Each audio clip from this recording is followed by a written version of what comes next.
Good afternoon. Good afternoon. This is the People's Program that comes to you every Sunday on both Fatu Radio and Facebook Live. We are back again. A lot to talk about, and also we'll be having Mama and Bakary Badjie here with us. Faramos, can you hear me? Yeah, I can hear you. Yeah. I mean, all of a sudden, everything was quiet and everything was going honky-dory, great. Then boom, Ahmad Bah comes from nowhere. I know. But hold on, this place is a little too quiet for my taste. Let me. I know. And I know. knowing us how crazy Ahmad Bah is, he didn't do a poor job at it once again. He really did get hit the nerves. I mean, once again. You know Ahmad Bah. I know him. We've been in this struggle with him. He's always been a loose cannon, and I Yes, mean a loose cannon to the core. But here we are once again. he is. He is more than that. He's definitely more than a loose cannon. Father, did you watch his interview with Lamin Jai? I did. I did. I did. I did. It The was guy was on fire, and I mean, it was rough vintage. and tumble. Yeah. It's It's crazy. vintage. He's very difficult to interview, and obviously, That was impossible. Lamin will not let up either. So that kind of made it more of a shouting match. Ahmad is tough to interview, no doubt about that, especially when he's on the ropes and very defensive.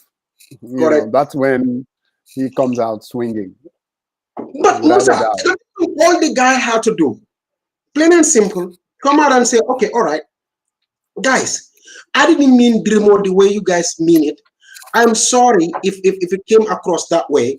I sincerely apologize for me saying something that came across in the way that I didn't intend it to be.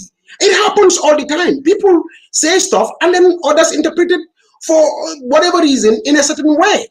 And if a crowd comes out and says, hey, this is what you've said means to us, this is what it comes across to us, then you know maybe, just maybe, you didn't realize, but you came across exactly like that.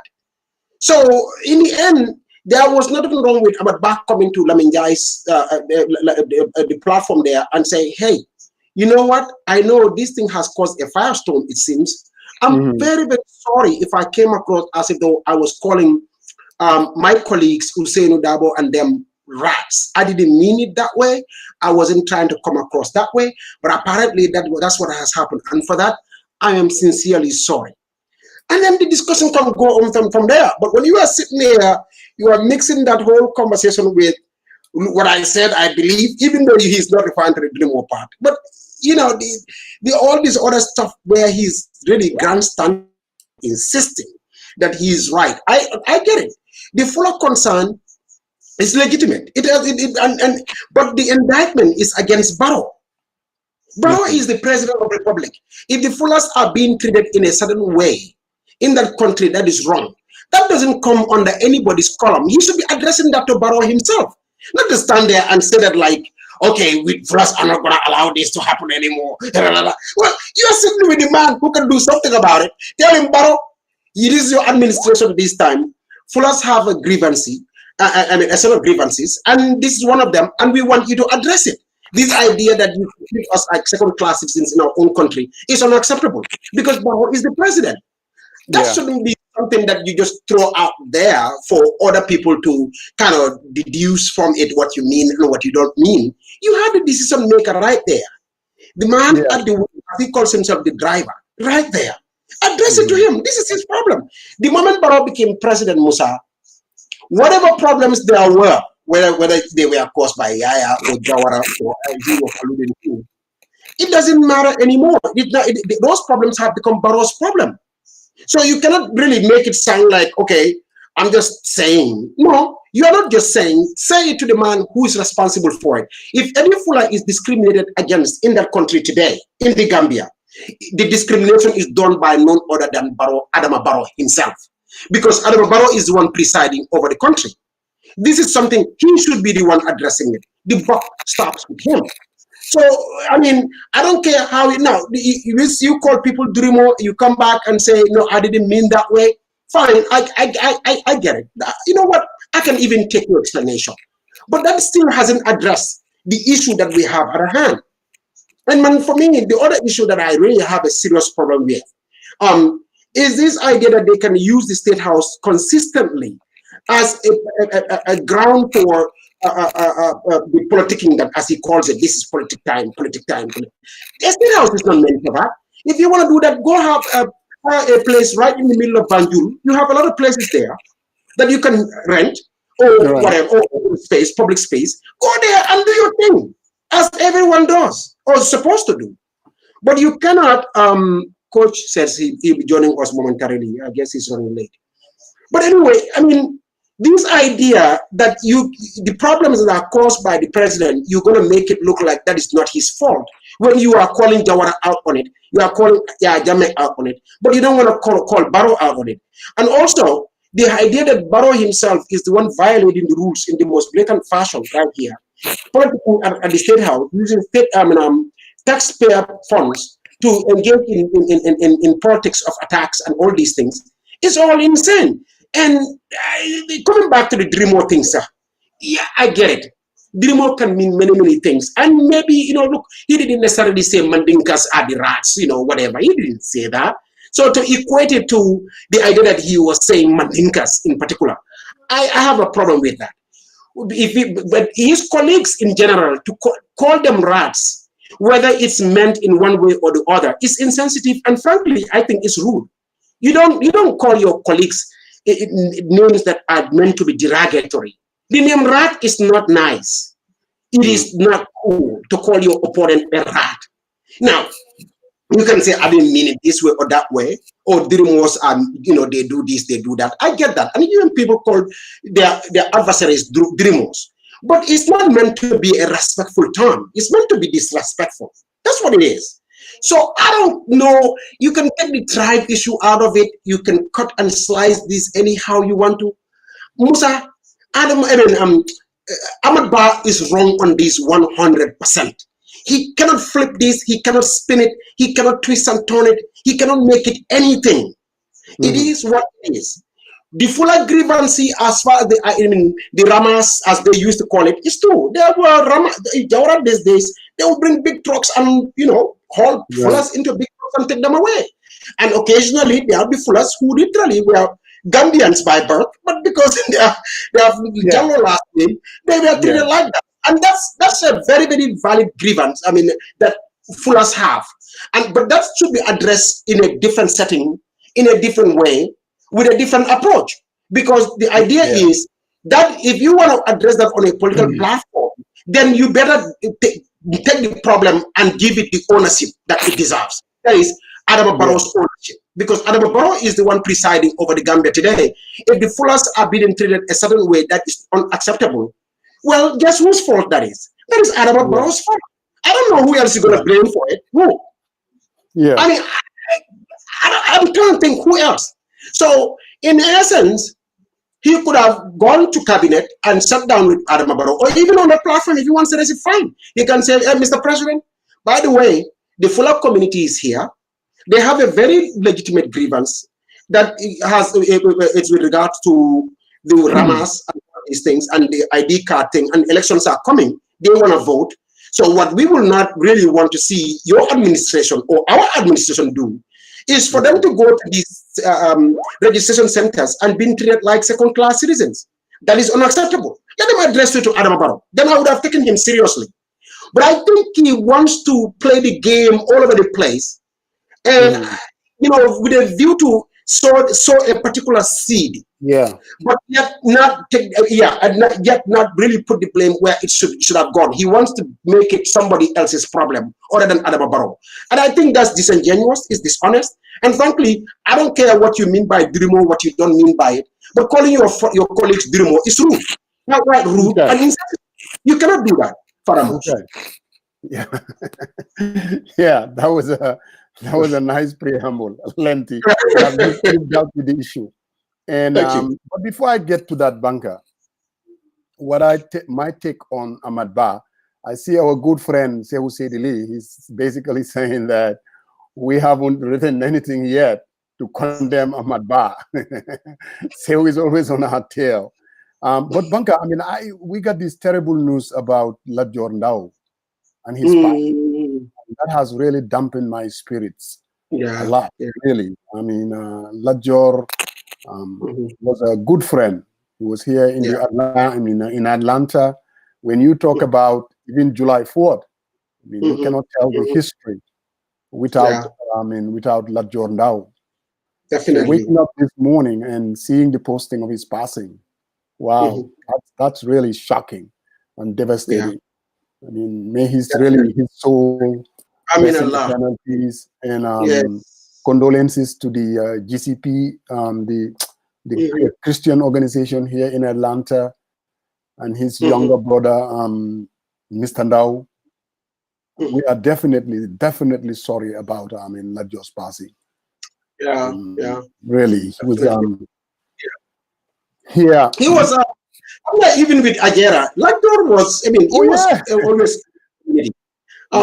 Definitely, he did so much for this the community in of itself too. Yes. I remember when he used to come with his proposals, Exactly. and so you know, remember that. And really great guy. When he left Atlanta and went back to the guy. Gambia, Very smart. Yes, very smart. Very Can smart. our hearts and prayers are with the family and the Christian community, especially, because definitely he was a superstar. And in every, he was. Yeah, very in every way. intelligent guy. I mean, committed to renewable energy in the Gambia. Yeah. That was it was really sad. So Banga, this is my take on Ahmad Ba. When I saw the posting and people's reaction before I actually watched the tape, I mean, I was not totally surprised. Like, this is typical Ahmad Ba. That's what he does. And we kind of talk about it. I was driving to the hall. I'm like, Degatingali Ahmad Ba Wahati. This is before we even listened to it. When we got there, we decided that, you know what? Let's listen to exactly what he said. Right. We can at least understand, because sometimes, people take things differently. And I really wanted to hear it myself. Correct. Now, again, when I read some of the postings that Ahmad Ba and people were comparing it with Rwanda, inciting of violence and calling tribes cockroaches, or Jammeh insulting Mandinkas, you know what I mean? And I'm like, oh my God. Again, I was not totally surprised, because Ahmad Ba is one politician who peddled into this tribalism, basically. That's what he does. Correct. When I listened to it, both of us were listening to it, and we're like, okay, that's not what he really said. When he said Dirimo, I don't think he was saying Wolofs or Mandinkas are Dirimos. That's not what he said. And I don't think that he said anything that was inciting violence. But when you listen to the second part, where he mentioned Dirimo, and you take it in context with the so-called marginalization of Fullers, correct, this is where you will connect the dots and know exactly what's in Ahmad Ba's mind. Yeah, it's a dog whistle. Ahmad Ba knows exactly what he was doing. Ahmad Ba was playing the tribal card to the hilt. Correct. And unfortunately, there is this perception, and we always talk about identity politics in Gambian politics. When we say that, it's not that you and I, but our political elite, they understand that by using that tool, by using that weapon, Ahmad Ba knew exactly who he was talking to. He was talking to us. When he talked about how Fullers are marginalized and discriminated against, he's basically telling them, you guys better watch out now. We all have to come together if we want to make sure that we remove this, this so-called oppression, or whatever you want to call it. And the only way you can do that is through who? Vote for power. He was playing the tribal card. That's what he was doing. There's no ifs or buts about it. Correct. I mean, I saw his back and forth with Lamin Jai. I mean, he knew that. You see, for me, in calling politicians dirimos, in as much as it's derogatory, I don't really have a serious problem about that. I mean, in Gambian politics, sometimes you hear that. This guy is crooked. I mean, even in mature democracies, you hear those kind of things. What we do understand, though, Ahmad Ba likes to play tribal politics to the hilt. And this was not the first time him saying that. He has said it before. When he said, Mandingas, you don't own this country, he knew exactly what he was saying. What he was saying, correct. He doubles into that, because Ahmad Ba understands that if you want to win election, sometimes you play the tribal card, unfortunately. And that is very, very unfortunate. But Ahmad Bah understands that. Where Ahmad Bah is totally different from other leaders, within Gambia, I mean, they are much, much, much, much more careful and responsible when it comes to their utterances. I have never heard Halifa Sallah or Mr. Dabo even getting anywhere close to playing the tribal card. They don't dabble into that. That is not their politics. I would never hear Bibi Dabo gets into that. They don't dabble into it. In as much as, even though they do understand, that tribal sensitivities plays into our politics, they do not encourage it. Ahmad Bah will come as close to the line as possible. He will come as close as it gets. Now, do I believe that Ahmad Bah is inciting tribal violence like Rwanda? I don't believe that. I don't think that's what he's. I don't think that's what those utterances were. Now, could it lead to those kind of things? It could. When you play the tribal card in a certain way, come election time, people get excited. Muna in the Lulu, just like Jammeh used to do. It can really lead to that. So what Ahmad needs to get away from, and I mean, even if you listen to all the speeches at the State House, whether it's President Barrow himself, getting into a whole lot of parables, Fila Joge, I mean, Gambians need to listen to those people. And then you ask yourself, do we really want to transform our country? And these are the people that are going to really do that? Did you really hear any policies? Did you really hear that 5 years of these folks will definitely help this country? Yeah. They don't have substance. They don't have answers. They don't know where this country needs to go. So they resort to what they think we are. They think that all of us are so into our tribe that if they play the card, it works. I used to hear when Ahmad Bah came in 1996. Ahmad Bah in 2001, I think Ahmad Bah got 8, 9%, 10% of the votes. They're like, oh, Sedal Ahmad Bassa, this NRP is a new party. They're able to pull 10%. Look at parties like Doi. You guys cannot even pull 3%. People should have known that Ahmad Bah's 10% seriously has nothing to do with his message. Ahmad Bah's 10% was basically tribal. I'm telling you. He was basically reaching out to his fuller voting fullers.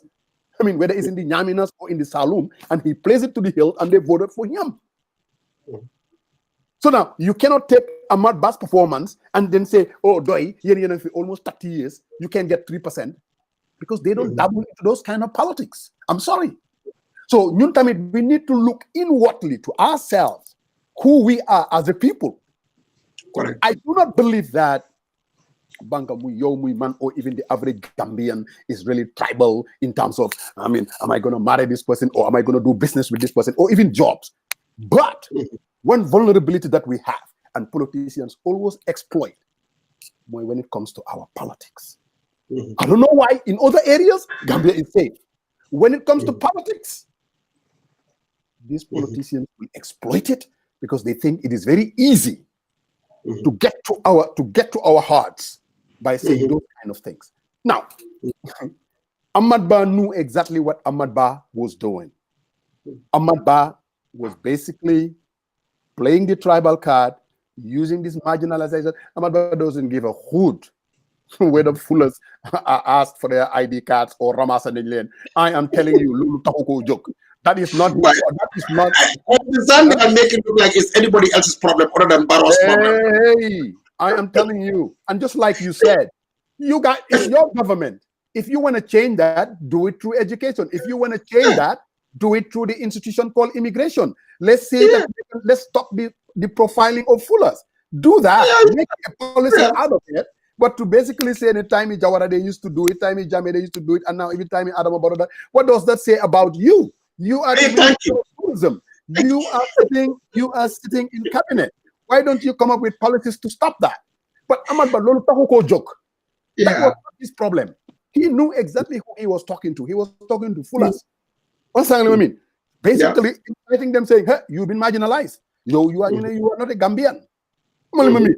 And that's basically what he's doing, and that's what Ahmad Bah does. Ahmad Ba likes to peddle in identity politics. Ahmad Ba likes to play the tribal card. That's what Ahmad Ba does. I mean, whether he agrees to it or not, but that, my friend, is the real truth, Banker. My take on well, NRP has always been on that trajectory. Ahmed Bar was built around that. But anyway, Coach just came into Coach. Well, Banka and Musa, thank you guys so very much. Thanks to the viewers. Sorry I'm late because I was recording a show with the sisters show, Juka and them. So, that got me a little late. I missed all the great things. So I did Musa, the strategist, strategizing on the Ahmad's thing, Deba. Musa, I spoke to you and Banka Dimba about this Ahmad Ba thing. And in normal parlance, wahindongo, to the Dixie, when you have a tapalekat len or saitekat. But then I said, let me go and listen to the whole program. I was on YouTube, I listened to the whole program.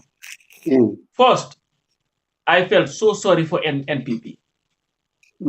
I think, no, in all honesty, if you followed Gambian politics for a very long time, or even followed politics, that setup, Dimba, that meeting, to me, it was like the most mediocre thing that I've ever seen in my life. It was, even though they had it at the state house, like Musa would say, the gravitas was not there. It was like people were there who didn't even want to be there. You can tell that, the messaging was horrible. Everything was just, but anyway.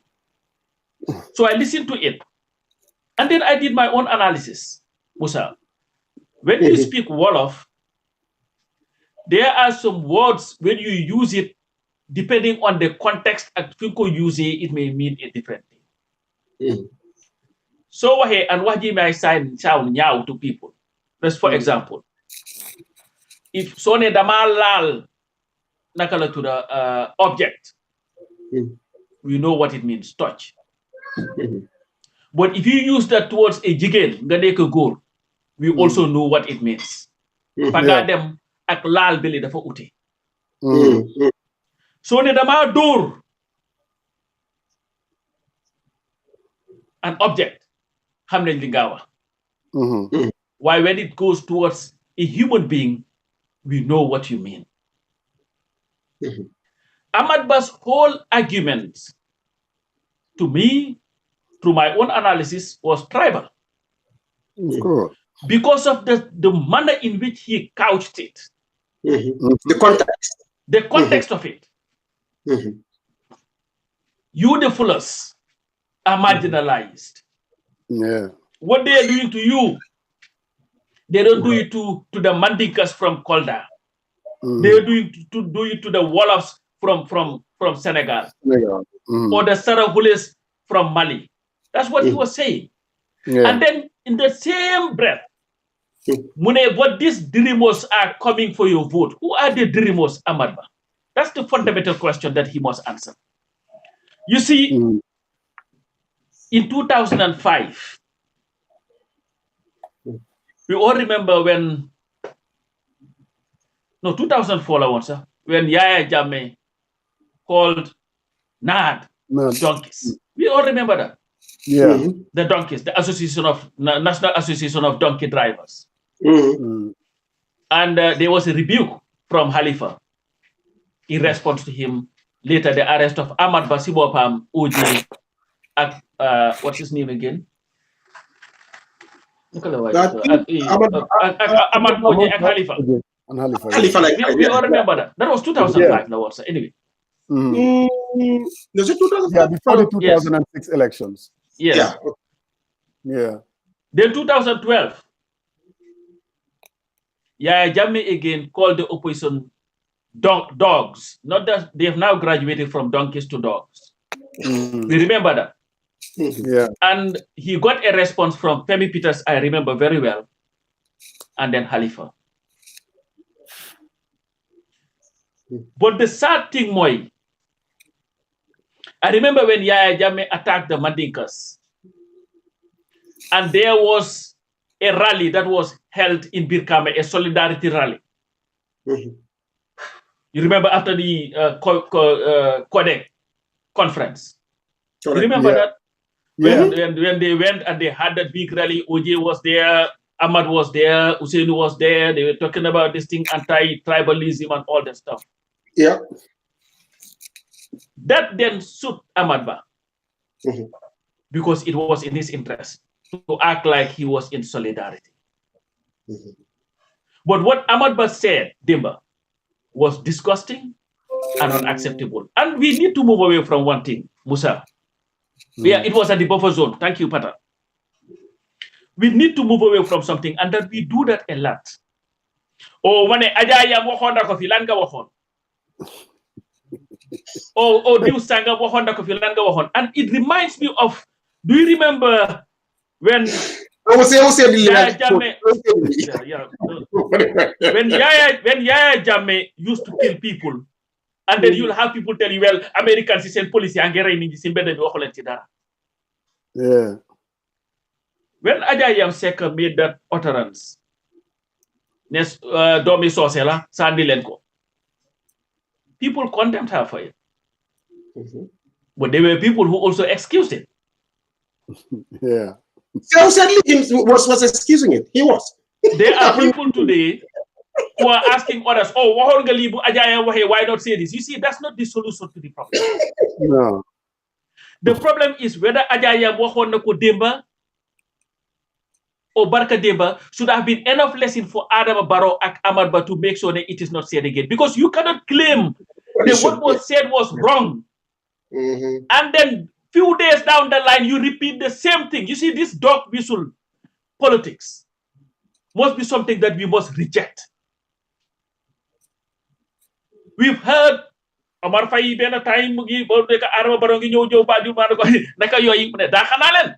Wow. You understand? This was after a little after bum daxé ñom Ousseyn. We knew what these things what he was saying. Exactly. We ñep dofu ken dofu fi. We all know what is going on. But Ahmad Ba, to me, I was so pissed off when I saw him and his naked arrogance today with Lamin Jai.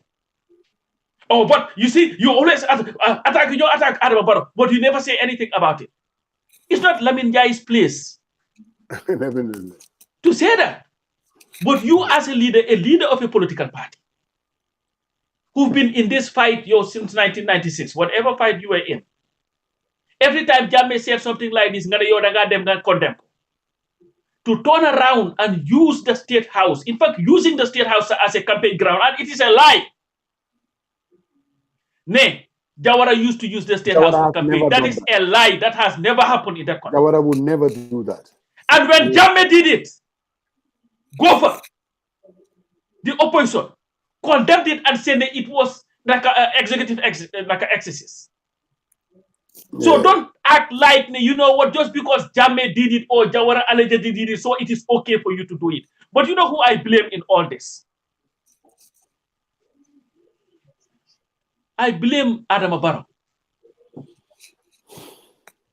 If you are the president of a country, you stand there and told us, yo, man, Sosela, man, Jolala, man, Lila, man, Yepla. And you have your right-hand man, the closest person to Adama Barrow in the Gambia, in the government is Kini, Ahmad Ba. They are like this. Ahmad would brag about it. To stand there and make that ridiculous statement, I would have stood there as a leader instead of talking about man. I'm look all of the wax. Ne baka joge si geo, mo gen baka di uta di duga si geo. Is to say, you know what? Even if you don't want to embarrass Amasa, hamna ne suma waji nak yarama matanga. Why nañ avoid politics yi nek di at least berate our other nakala to the why Adama would not do that because it suits Adama, and that's what they're doing. But you see, Banka, the dangerous thing that is confronting our country to Ninyi Bawi ko help. When you look at this dog whistle politics, Gambia is like pretty much on a time bomb, and we need leaders who would politic based on issues, because this got this tribal nonsense big guy play me. Did not explode since you can we will not be able to deal with it. Correct. It's just utter nonsense. It's disgusting. And when I see people sit here and just try to excuse everything, so Waherek, listen, let me tell you something. Yo, if you believe what Ajayam said was wrong, and you condemn it, why the hell are you asking me that man condemn Nako and condemn Moko? What? If you believe that, then because if you're equating it with Ahmad, but then you are coming to tell me that you did not agree with it, then condemn it. Ahmad has no excuse. He was giving a chance today by Lamin Jai to come and say, you know what? I'm not good. But he doubled down. Ahmad today sounded just like Yaya Jammeh. That's what he does. Yeah. I mean, you all over the place to flip plus, but I think Lamin gets tested anyway. You know, but you see, we cannot continue to have this. It's nonsense. This guy Gambia Musa. When we fought, there was a reason why we fought for this. It was not just because people wanted to fight. We wanted a better Gambia. We wanted a stable Gambia. We wanted a Gambia that is progress. And that cannot happen in the absence of leaders who are responsible in their utterances. And I believe what Ahmad Bah said and did is not responsible to do as a leader, and it does nothing but undermines the security and stability of our country. So you say license, I'm saying talk saga madekasi. And they just drag that thing and this horse it they kondaka from that's like mustahapun sasibopam. And those that are in leadership, talking about police and ID card. Like Musa said, I don't think Ahmad gives a damn about police that I'm ID card, about ID card. The only reason Ahmad cares about saying ID card is so that they will be able to vote. Period. Yo, you are a leader in that country. You sit in cabinet. You understand, Lumani? Those who lead a government cannot be conspiracy theorists. The reason why Trump is an idiot, because he conspires every day. He is just drawing conspiracy theories. If you are a leader and you sit in cabinet meeting, you come up with policies. Now, you know what, the Minister of Interior, this and this is a situation. How are we going to solve it? What is the government policy on this? Don't sit there and tell Adama Barrow, you need senior village book. You need senior village book. You need Konabu. Why not? Fully Jeffrey. You're standing in the Adama Barrow. It does not make sense. It doesn't add up. To tell you the truth, when I watch those people, I felt so sorry. And if Adama Barrow wins election based on what I see they said organization Bini, we are doomed as a country. We are doomed. And I don't think that they have the capacity or the capability to win based on what I'm saying, because they are not organized. But Ahmad Man, as a friend and somebody we've worked with for a very long time, you never agreed with you. And for the most part, that is one of the reasons. This is not the way to go. And they are desperate, Musa. These people are so desperate. Just listen to Ahmad Bah. Wow, they are desperate, and I think they know that they are not going to win. You know what? There is also that underlying desperation. I mean, this is a party that's, I'm telling you, if you listen to them very carefully, they go political. So it tells you that he's basically sending a message to either the cabinet or some of these NPP people that we need to get. Basically, they are in a serious situation. And back to Sehu, I don't know what kind of conversation you want from us. We come on our platform, we speak the truth. I mean, we are not into propaganda or anything like that. I don't know how much of do I need to write a dissertation to condemn? I mean, and I want you to send me what I wrote about Ajayam Seka. Man, I would never, and I can tell you this, I would have never called Ajayam Seka a tribalist. Man, that's not how I play my thingy. Sehu. What I actually said about, go back and listen to what I said. You don't have to. Why do you find it necessary to defend yourself against this? No, not defend myself. Well, I'm going to let us have a back. Okay, I just want to make sure you because has a platform. No, on one hand, on the Sehu said list of this world, on his platform, he defended Ajayam Seka. This time, he's condemning Ahmad Bah. So how does that guy come to you and say, this last time, do this last time? I mean, consistency for me. No, Sehu, I'm not picking up your line. Don't call, please. You are becoming an interruption. I'm not picking up your line. Because we have... Let him say what he has to say. No. He's supposed to be at the same old rhetoric. No. But let's at least hear him out. We talked about we said something about him. I don't think that it's bad for at least for him to come and say, okay, this is what I give him. Pick up his line, please. Like, man, left to me, I wouldn't bother because this is a waste of our time. We have a lot of important things to discuss on this matter instead of having to go through this back and forth with Sehu. Okay, Sehu, you can call back and I'll pick it up, but just for 2 minutes. We are not going to give you more than 2 minutes. We have a lot of issues to discuss here. But like you guys are saying, I think this is at this point a dead horse. It is what it is.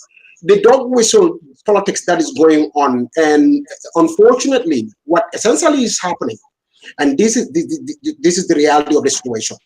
Barrow and his guys are trying to push this narrative that their party is the party for everybody else, and that to me, if you are position yourself like that, that's fine, and then they would mean, but don't do it. Hold on, oh my God. We already talked about it, Pasamba Bilahi. Yeah. Bilahi. Are you fucking kidding me? Sorry for my language. What? Sehu, I'm thinking of Sehu. Oh my God. Hello, Sehu. Oh, shit. In fact, man la call on sir earlier, Pasamba. No, pick up my program. Oh my God. What? Hello, Sehu. Yeah, Sehu.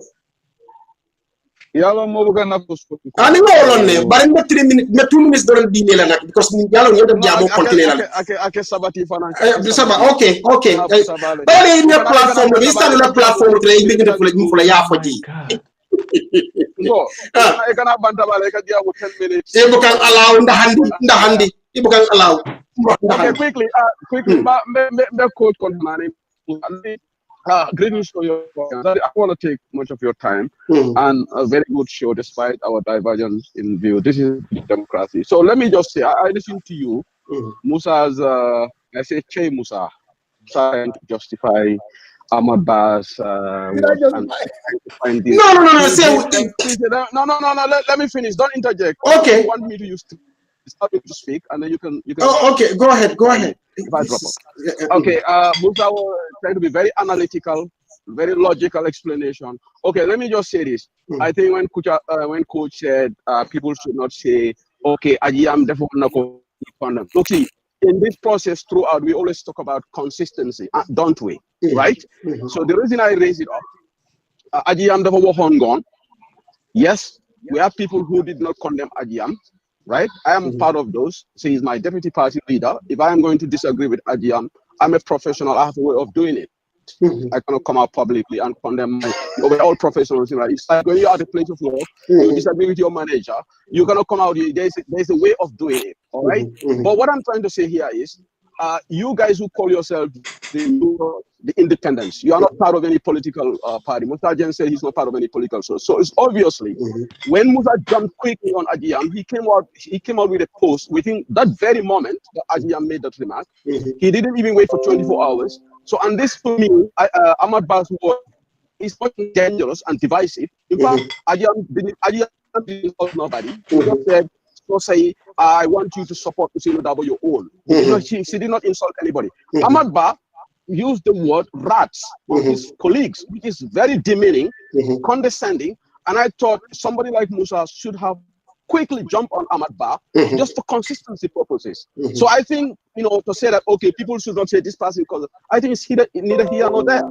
Because we have always been saying we should be consistent. Consistency is important. When you call yourself a so-called independent, my friend Momodundao condemned Ahmad Ba yesterday. All right? Just like he condemned. And this is why I said, okay, what took this guy to wait until the show, AGM's one, Musa wait until this whole stuff game. He was going, and people can see, and people can say, okay, Musa, when it comes to certain people, he will come. This is my point. I'm not saying that that's a justification, but Ahmad Ba is a dangerous. And for anybody to say that this would spark a tribal thing, and I disagree with Musa, this is a potential dangerous statement that could explode the nation. This one in Rwanda, when I say Musa is trying to say, no, that's serious. Typical Musa Jeng. I did not. When it comes to things like this. this irate lot of people on social media. You can see the anxiety and the anger it generated. It could have fueled something. So, but coach, apart from that brief introduction, coach again is 100% spot on, and this is what I expect Musa to say, rather than being too logical about this, trying to be too analytical about it. Typical Musa again. That's my take. Thank you. This time, Musa, it came to unload on you big time. And actually, sir, what I wanted to say, sir, when I made my observation, to me, that was not necessarily referring to whatever Sehu Sedili said, because I saw other people write that. And to me, I looked at this issue very well. And the majority of people that I see, an overwhelming majority of people who wrote in condemnation of Ahmad Bah have no affiliation with the UDP. Because to me, I don't see this as an insult to the UDP, as an insult to all politicians in that country. Whether you are Halifa Saleh, whether anybody who is seeking for the presidency or asking for vote, to me, I think the Ahmad Bah had insulted you by calling you a rat. That's what he may have intended it for Usainu, but the fact is, to me, I believe everybody in that country who is genuinely looking for votes was insulted by it. This Ajayam Seka, that Debaga go condemn, that Tenga go condemn, or what? I think it's neither here nor there. Money, no master. I'm gonna let me stop being your lawyer to stop defending you. What? I don't know. What is so different from any of you say that is different from what I said? Man, I've always said Ahmad Bah pedal into tribal politics. Man, I have always said that, and I continue to say that. What I am not going to say, Sehu, I do not believe what Ahmad said. To me, now you can disagree all you want. It's incitement of violence like the Rwanda case. I think there's a hyperbole involved. I'm telling you the honest to God truth. That is my belief. I'm not being analytical or anything like that. What I am not going to do, though, what I am not going to do is get carried away as if in New Gambia we are in the brink of having tribal war. That is not true. Ahmad Bah is not even capable of doing that. Ahmad Bah, what he did back in 1996, his politics in 2001 is the same old. That doesn't mean that Gambia is in the brink of having a tribal war. Say who? You can put it any way you want. Do I believe that, just based on what I heard, do I believe that Ahmad Bah was saying the Surwa or Mandinkas are rats? No, it's not there. I am not going to go along with your propaganda, or I am not going to fulfill your expectation of what you want me to say. I'm an independent-minded person. I believe that. Do I have my biases? Yes, I do. But nobody. But I want you to tell me what I said during the time of Ajiyam. Lola buanga sen maman. Put it out there. I think that you are being unfair. I am going to speak when I decide to speak. And that is to come to this platform and say exactly what I believe in. Not to fulfill your desire or the dictates of, I think you're wrong about that. Really, I think you're wrong about me. I mean, I speak differently from Pasamba. I speak differently from Banka. We do not compare notes. We are not a propaganda platform. What we are interested in, though, that Gambia needs to be rescued and Gambia needs to be safe and put it in the hands of people that are capable. Do I believe the people that I saw at the State House are capable? They're not. If they get re-elected, Gambia is going to go down the tubes. I believe that. They are not. There's nothing about them that is transformational. I don't know how else you want me to say it. Oh, Ahmad, you are a tribalist and you are trying to incite violence, a Rwanda type. I ain't saying that. That's hyperbole. That's exactly what it is. And for you, you tend to believe that helps your politics. I'm not here to enhance or help the politics of you or the UDP. Lolo tahuma joke, my friend. So if for whatever reason I came down short on that, that's your problem, not mine. But one thing I know, and I've said it, I have never seen Mr. Double even come anywhere close to playing the tribal card. And I'm not saying it to help him. I'm saying it because it's the truth. All right, man. Let's get Mr. Badjie here and get the thing. So, when is Mr. Badjie coming? And how is he coming? Is he coming? Because I sent the link already. Is he coming through video? Coach Musa, who is in touch with him? You, Coach? No, I sent him the link, so I think he'll be coming through the link. He has still 10 more minutes to come. Okay. No, look. Coming back to the Ahmad Bah issue. All I am going to tell Ahmad Ba himself is this, because Ahmad Ba the Kufang. If you know him, that's the first thing you know about him. He likes to get in this, if you look at his interview with Lamin Jai today, you can see that on full display, where he come there and then insist on one thing or another, take this very high, whatever, quote unquote, moralist for his position and insist that he is telling the truth and that he is not wrong. I think what Ahmad Ba needs to be careful of, and all the politicians for that matter, but he has a penchant for it. And that is, when you say these things, because even he himself, the fact that he had to run to Lamin Jai to go and explain himself, I think that speaks volumes. It means he understands that he has said something that has really, really, really pissed people off. So if you find yourself in that kind of situation, you don't come there and grandstand and pretend you are all right or this or that. Admit the fact that what you said is wrong, it's unacceptable, and then apologize for it. There is nothing wrong with that. I don't know what the crime is for him to just simply come there and say, Lamin, I get it. What I said, it came across this way, but it's wrong. I am very, very sorry. I would never advocate for instigate tribal sentiments or politics or this or that here because it's unacceptable, it's wrong. And even go on to condemn that kind of action. But when you are sitting there saying, I believe in this, I believe in that, you are heavily, this conversation is so heavy on defending what you said than what actually apologizing for what actually should have brought you to that platform. That to me is your apology, whatever little it is disingenuous. It's dishonest. It was not meant to be. The guy was just doing that just so people can kind of let him off the hook a little bit. But in the end, it really was, apology, it was so disingenuous. It was so dishonest in its form and shape and how he delivered it. You can tell this guy really doesn't get it. Because, and I've always said this, if you are a political party leader, be very careful. Yes, you might think this is just a game. Oh, if I do this, party, tribe such and such will vote for us so we can pull their. I get you might think this is that kind of game. But unfortunately, and you might even be level-headed not to act on certain things or do certain things. But the person listening to you on the other side may not be as level-headed, may not even understand the dynamics here. That person may take what you are saying literally and then act on it.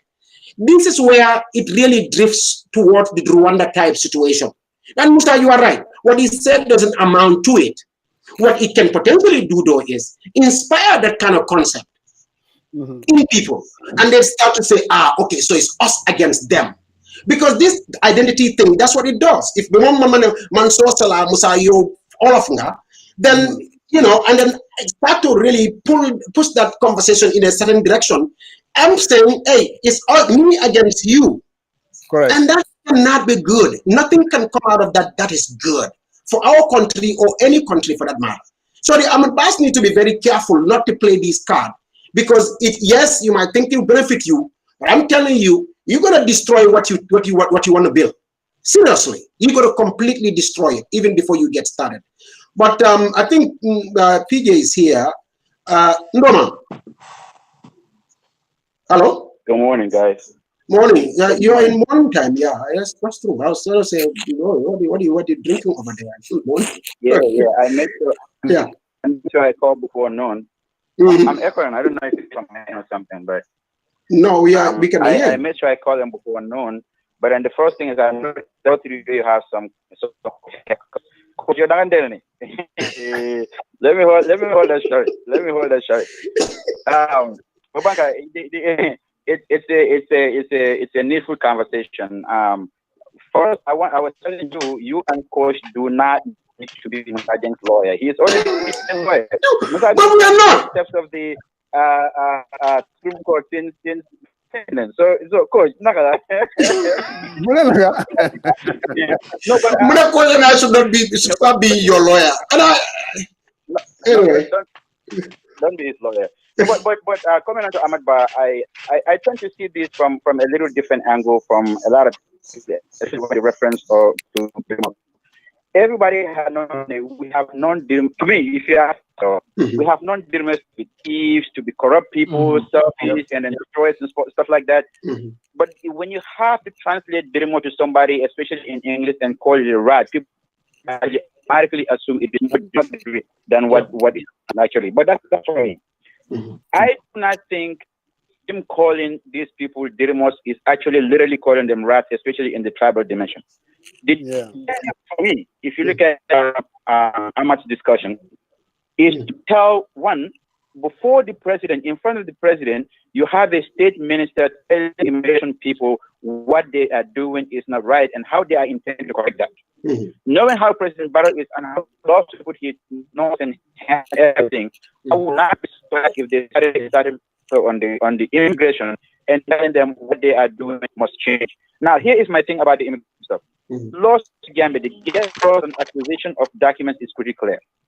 If I go to immigration, because I've seen a lot of people complain about it, not just the Fullers, and the Fullers have been complaining about it for a very long time. One is an indictment of President Barrow for and telling you that this particular government is doing this and you're seeing it and not doing anything about it. That's one. Yeah. But two, if I go to immigration, I apply for a national document and they did not give it to me. And I know what the law says about that. If a particular immigration officer denies me and I know it's not right, I will go to court. I will challenge that person. That's one.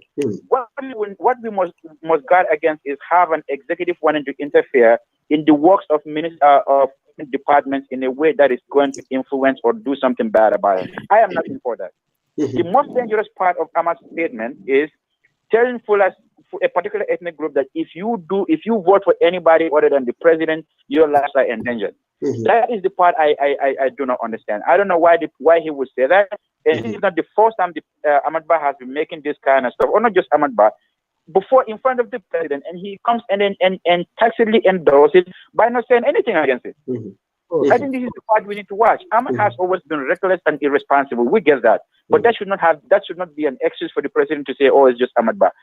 Ahmad Ba is doing it because President Barrow and his colleagues, what we have been seeing lately, when they sit in their booths or over their food or lunch or dinner, whatever, everything that they are saying when the public comes in, when they come in public, that is what they have been projected to us. And that is the danger.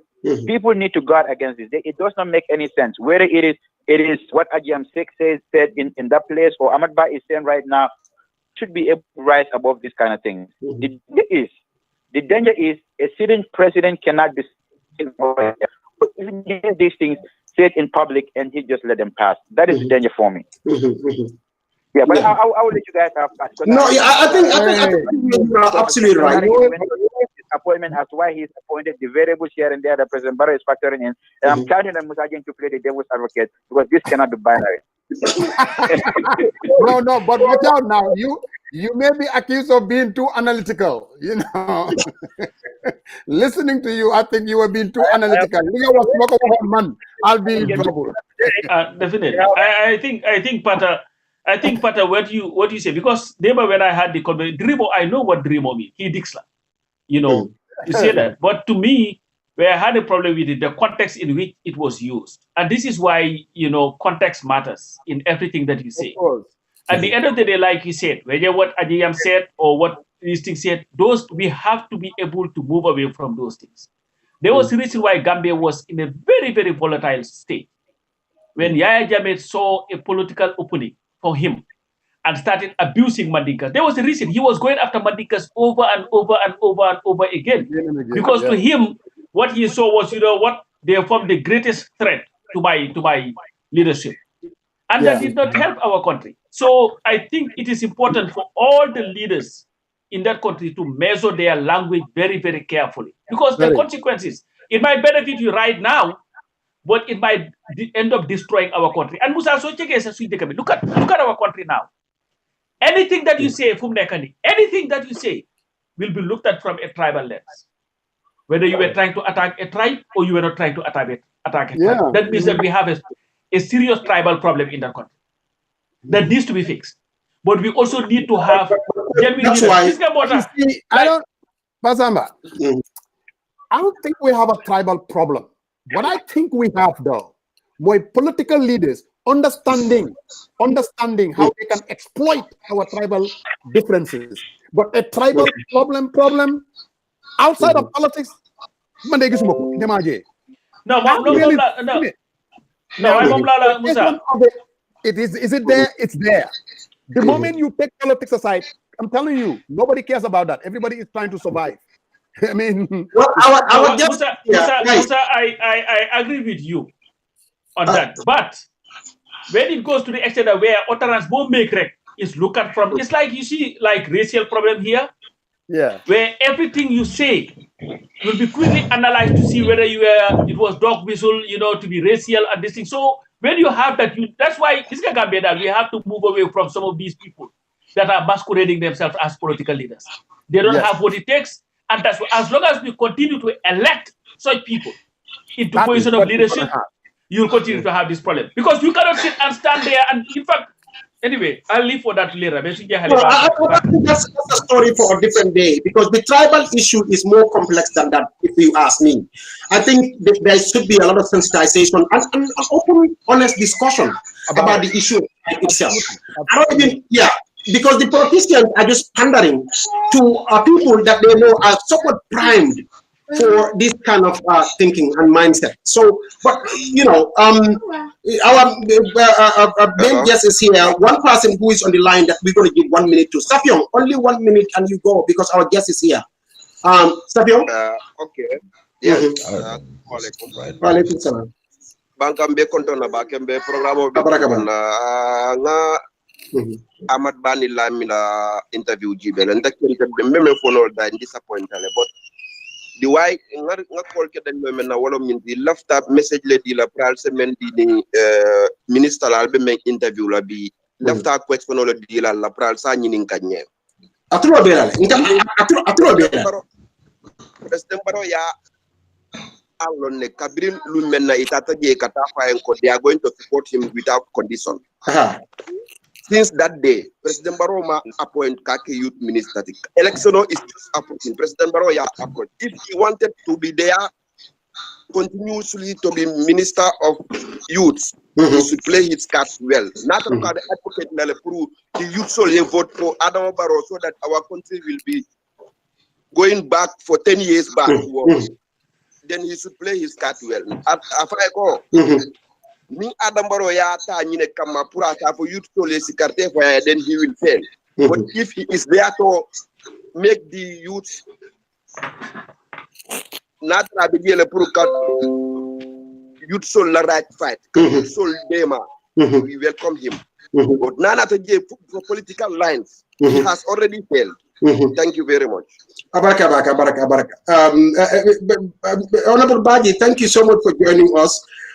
Obviously, that was a nice welcome there already. Somebody is trying to drop the gauntlet. So I guess we can get started here right away with Bakary. I don't even know whether he needs any introduction.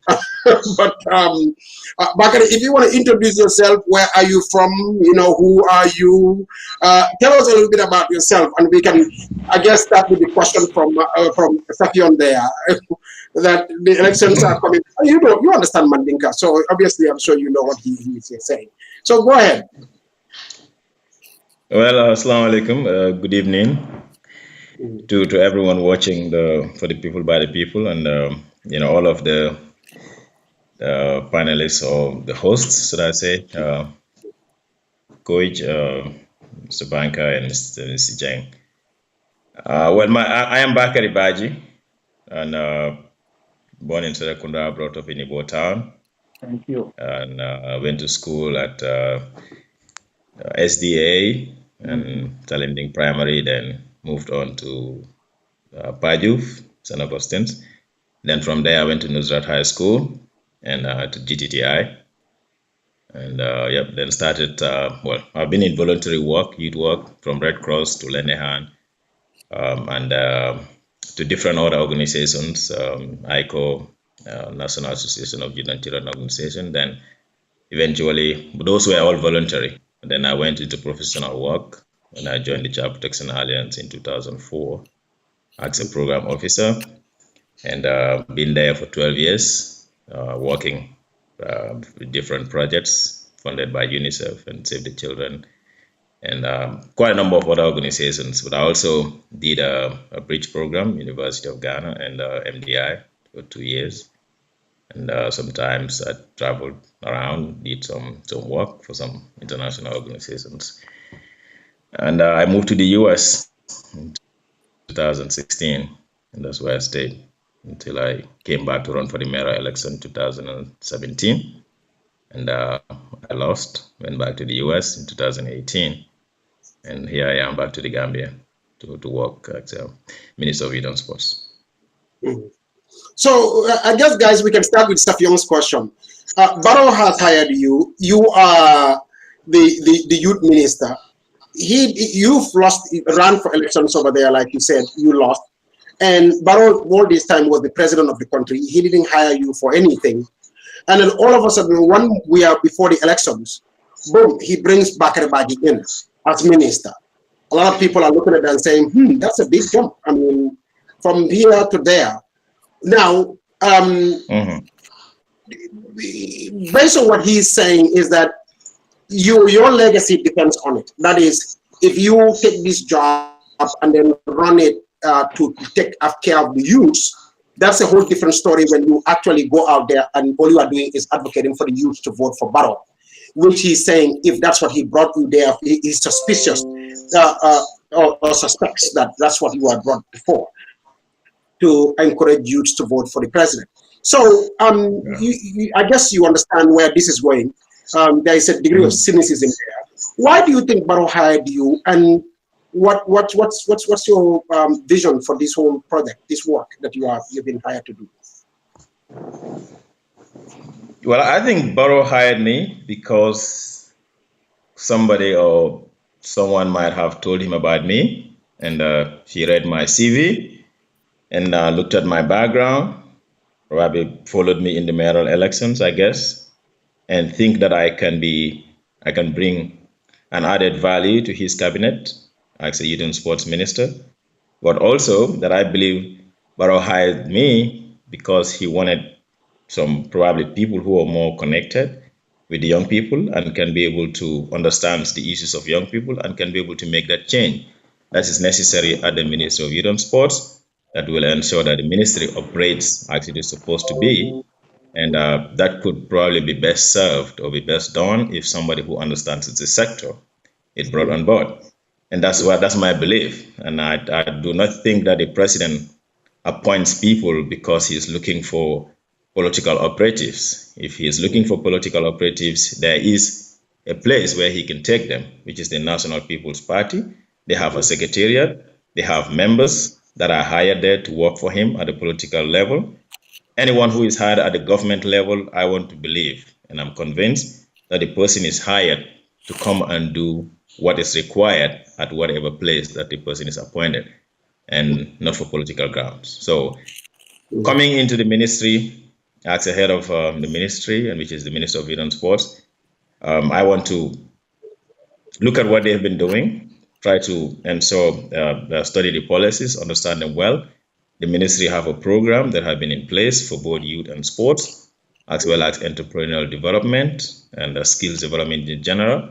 So I want to look into that and see what we can add on to what was already there to make the ministry more efficient. And whatever it takes in terms of policy direction, in terms of trying to seek for the required resources to be able to make the ministry more responsive to the young people. That's what I intend to bring to the ministry based on the experience that I did talk about here and my background, having worked in different youth organizations and being working with NGOs and spent some time at KMC and all the other places. So for me, the most important thing is the experience, the knowledge, as well as my educational background, which is on youth and youth development issues. Okay. Coach and Musa, I guess we can get at it. Yeah, well, thank you, Bakary. And again, congratulations on your appointment. I think, interestingly, your appointment, I think, was one of the most favorable thing that Barrow has done for a very long time. Because I watched and it's like everybody was very happy with your employment. Now, this is one area that means a lot to me, that is the youth and sports. So the question, the two areas that have been on the doldrums in the Gambia for a very long time have been youth affairs and sports. Mm-hmm. Youth constitutes about 65% of the population. Almost 45 to 50% of those are either unemployed or underemployed. Yeah. Sports, other than football, beach, volleyball, and then I don't know what, maybe athletics here and there, nothing works.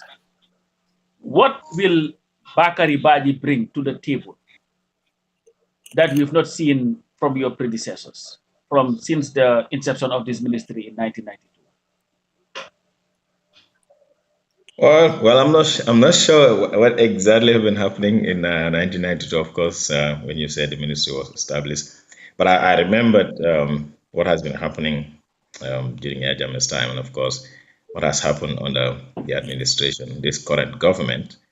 And for me, it's there's a lot that I bring to the table, and one, like I mentioned earlier, is the background that I have. I've not had any areas that I've worked in apart from this sector of youth development, and I've been engaged in sport activities, and that's what I studied as well. So that's one aspect of it. The second aspect is the kind of commitment that we have towards issues of young people.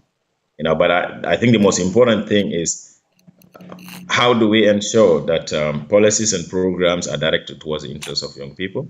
And commitment matters a lot, and commitment from the leadership, from the president, from the executive, down to anyone who is part of the ministry, like the minister or permanent secretaries and directors.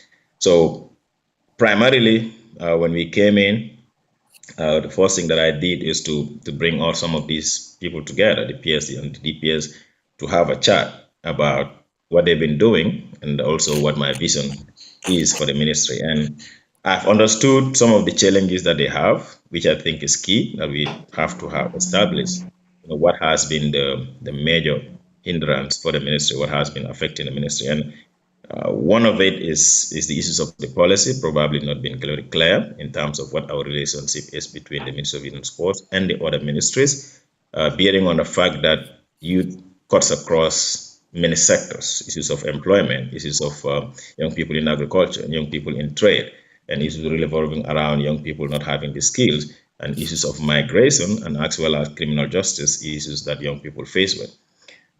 So that's one thing that we have established, and I've told them that I do not want to work the same way like my predecessors, not because they were not doing good, but because I think there has been a lot of focus on just sports, which you said football, and issues of youth organizations and youth empowerment. So I want to have a ministry that is going to look at young people across the board. That if we have young people who are in trade, in business, how can the Ministry of Youth and Sports help them to be able to expand their business, to be able to have the required skills and required market to sell their products? If you have young people who are in agriculture and those in fisheries, how do we support them to be able to improve on the things that they're doing? And then also I want to see a ministry that will have a program that addresses some of the issues of the criminal justice system, and so that we do not have young people who are just go into prison and dumped in there and then come out without any proper reform systems in place. Because ideally, anyone who goes to prison probably must have done something wrong. So the prison is supposed to be a correction center instead of just being retributive. So these are some of the things that I think we want to focus, in addition to working to improve our sports. And of course, I've discussed with the people, even the Sport Council, I met them last week. And what I told them is we need to look at ways to improve our grassroots sports. And that grassroots sports is all of the sports: basketball, volleyball, wrestling, all of it. And that cannot happen unless we have the right infrastructure in place. So we want to find ways of being able to get money from the executive, from the Ministry of Finance, but also from corporates and some private entities out there to invest it into developing the infrastructures at the local level, so that even if not now, but at least in the next 5 years, we should be sure that we will have people who are trained to be professionals. And if you focus at the national level, that is great. But what you're doing is that you're not creating the required grassroots, the required foundation to have a very strong teams in the next 5-10 years. So these are some of the things that for me matters a lot. So commitment, and the right investment that is needed for our sports and our youth development is what I want to focus on. That is loaded, but you mentioned something, money. I remember when the ministry was created in 1992. Yeah. My friend, the late Buba Balde, was the first minister. The first budget that was presented to Parliament at that time. I remember Usainu Jaiden, who was a nominated member, who said that the government, that is the PVP government, was killing the ministry before it can even take its own breath or whatever, because of it was so lowly funded. And if you look at the budget up to now, the Ministry of Youth and Sports is always the least funded. How are you going to be able to augment or at least convince the Ministry of Finance and your cabinet colleagues to augment the budget so that you'll be able to put in place some of the programs that you are talking about? Or are you looking forward to partnering with other ministries? Because you talk about criminal justice system, and I'm expecting you want to work with the Ministry of Interior on that. And but the money aspect of it, how do you expect that you'll be fully funded so that you'll be able to achieve some of the goals that you set? No, I agree with you. I think we all agree. I mean, even internally, people would agree that the Ministry of Youth and Sports is one of the least funded. I was talking with a few cabinet colleagues sometime since I started my swearing in, and I did told them, I mentioned to them that the young people constitute a greater chunk of our population, and we cannot continue to think that the Ministry of Youth and Sports is the underdog ministry, that youth see like something and that's it. Or we think the mindset that sports is about just play, if you follow, right? So whatever you allocate to them suffices. Sports goes beyond just play, and that's the beginning of that kind of conversation that we want to initiate.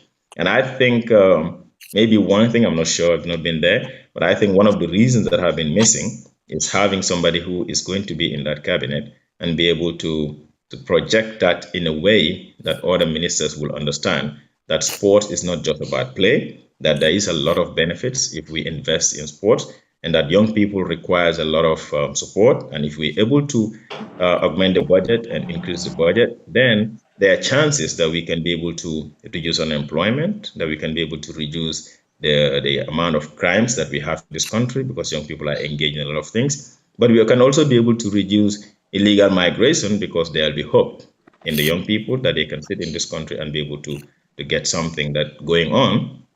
And on all the other sectors, if you're able to support them in their trade and skills and all that, all of those things would come down to be reducing a lot of crimes and violence and all of those. So once they have that understanding, I want to believe, and again, like I said, it's just belief that I have, that cabinet members would then have a change of mind, a change of heart, and support more allocation to the ministry. Now, moving away from the central government, I also believe that sports have developed in other countries because there is a lot of private investment in the sport and in youth development, and which we are not seeing in this country. Yes, there are companies that support youth empowerment programs, they support sports activities, but it's very, very minimal.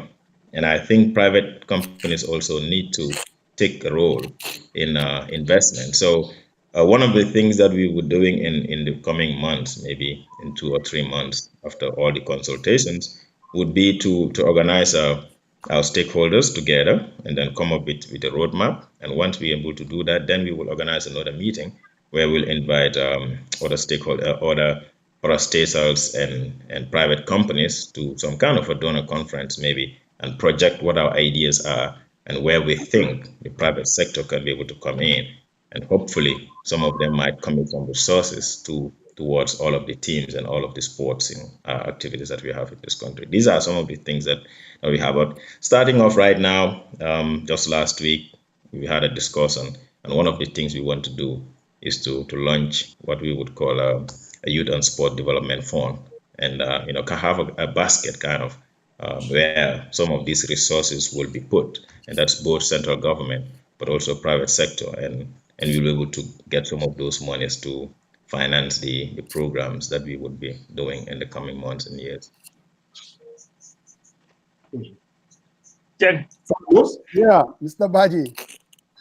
Again, Yes, thank sir. you very much. Congratulations. Thank you. I'm going to shift a little bit away from the policy questions and get to the exciting political issues. I know you have said, and I think it is very unfair to ask you about the president's motivation for hiring you. You wouldn't really know. We can all have our suspicions and speculations. But let's look at your role into it. I guess you can address that issue. I was talking to a friend of mine in the Gambia, and he always gave me a hard time saying that you guys in the diaspora, yen wahrek, that's all you guys do, and all you guys are doing is trying to get a job. The moment you get a job, then get noppy. Whether it was Timmy Jame and he kind of named Atlanta, how many people that are out here they get recruited? Even in this current government, they'll talk about the Alkali contest, and then you get Nyom Sehumbalo. I mean, these were people out here either being critical or talking about how we can bring about socio-economic development. They get hired, you noppy. And then the person said, even don't you see your new youth minister who just got hired? And what do you expect from him? The same thing. I'm like, oh no, not that guy. But can you help me here to tell her that you are going to be different, or that we are not here just talking, and when we get recruited, we get quiet? Can you help me with that? So I need to really go back to her and make a case. Well, I don't know what she expects from me or from those people that you mentioned that were in the diaspora and came here to work. See, I don't think there is anything wrong in a Gambian who is abroad and eventually got hired to come in here and work. I believe that's how government should work. I mean, Gambians everywhere are Gambians. I mean, if a government hires somebody who is in the country, then that same government have every reason to hire somebody else who is in the diaspora. And so if somebody else is here and is critical of government, it doesn't change anything whether you are in Gambia or you are abroad. You know, I don't think that matters. Now, our level of understanding is different. For people who are mostly based here, if they're not involved in looking at the critical issues and raising them, whether in social media or wherever they are, and that's their choice. Somebody else might be in the diaspora and talking. Not everyone who is in the diaspora is talking. There are a lot of people, majority of the Gambians who are in the diaspora are not involved in any kind of advocacy about what government is doing and all that. So I think the difference is the issue of us in the Gambia and people in the diaspora has been on for a long time. And I think we need to make it clear that there is no difference between a person here and a person over there. And, you have people who are talking here. So, I mean, moving from that clarification, if somebody goes into government and you accept certain positions, you are not an activist anymore.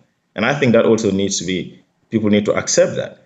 If Coach Pasam Bajau or Mr. Jang or Uncle Musa is out there being an activist, and you come here and go in government in whatever capacity, the chances is that you're somehow relinquishing your position as an activist and now bringing those ideas to work in the country and make those ideas that you have being in the diaspora to make them workable here. Now, would you go out there and start castigating the people in the diaspora for the things that they do? I think that's where the problem is. So if I come here and start talking bad about people in the diaspora when I was part of them, then probably somebody would question me. But if I sit here, they don't expect me to go out there and start saying certain things against the government because I am part of the system. Now, my concerns will be addressed where I meet them. If it is cabinet, where I meet them in cabinet, that's where we address our concerns. If I am not a cabinet member, whosoever the position is, okay, Conte and others, I'm sure he has an opportunity to sit down with the president and with whosoever he's working with to express his issues or his disagreement over issues. But he is not expected to go out there in the media and start expressing disappointments about something somebody done. It doesn't work like that. And I think we all need to be fair. Now, do we have relatives, friends in government? We do. I've not seen anyone go public and criticize your aunt or your mom or your brother for doing the wrong things. But that doesn't mean that you don't address whatever he has done wrong when he comes to your house or when you meet him privately.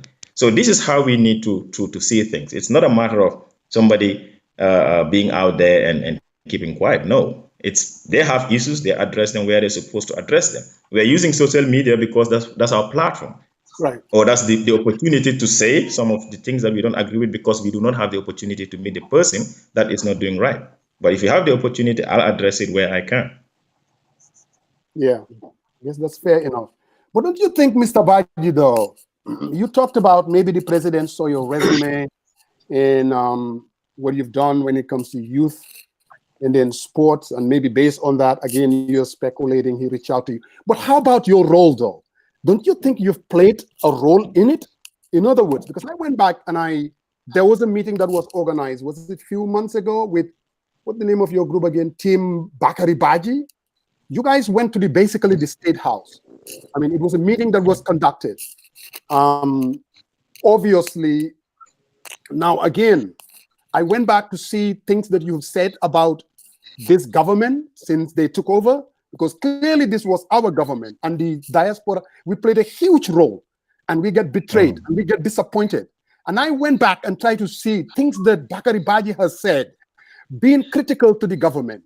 I mean, and I don't mean just hating, but constructively, and saying, or even during the talk of this, the latest would be the CRC, the Constitutional Review Commission. I mean, the draft and the way it was handled. And I went back to see, what did Bakary Badjie say? In other words, the cynicism in me is saying, this guy has always been looking for this job. And that has a lot to do with it. That is why that dictated the things he said or did not say. Is that a fair assessment? I mean, what say you? Well, I mean, the draft constitution, I don't think I've ever said anything about the draft constitution. The only thing that I've ever said, if I can recall, that was way back in 2017 regarding the idea to come with a new constitution. And my position at the time was in line with what Honorable Halifa Saleh said in Parliament, which is that do we really need a new constitution? And then I did comment on that at the time and said I'm in line with what Halifa said, that in regards to looking inwards and looking into the constitution and making amendments to the constitution and remove whatever we do not want, and make it workable for our current realities. Apart from that, there's been a lot of debates, and I wasn't there when the CRC came to the US. They had a consultation in Maryland, in DC, and I came because I've read it, and I came with my suggestions, because apparently that's what the Gambians want, to have a new constitution. And I came and put in whatever my suggestions was, and that was the first time I had the opportunity to meet with Coach Pasambajau and quite a number of Gambians in DC, in Maryland. And that was it. Since after that, I have not said anything about the Constitution. Now, going back again, my 2017 to date, whatever I said, I mean, it's still there out there. Was it in support of government, or it was against, I mean, certain things that government did? And for me, it has been the same issues. My stand about Gambian issues from 2010 to now, since I started participating on online debate, have been the same thing. I support where they have done wrong. I mean, they have done right. And I will also say certain things if they have done wrong, and that's my opinion. Now, however people interpret it, I mean, it doesn't matter. The most important thing is that I have been participating in the socio-economic development of this country, in the political discourse in this country. And people will always misinterpret or interpret it anyhow they say it.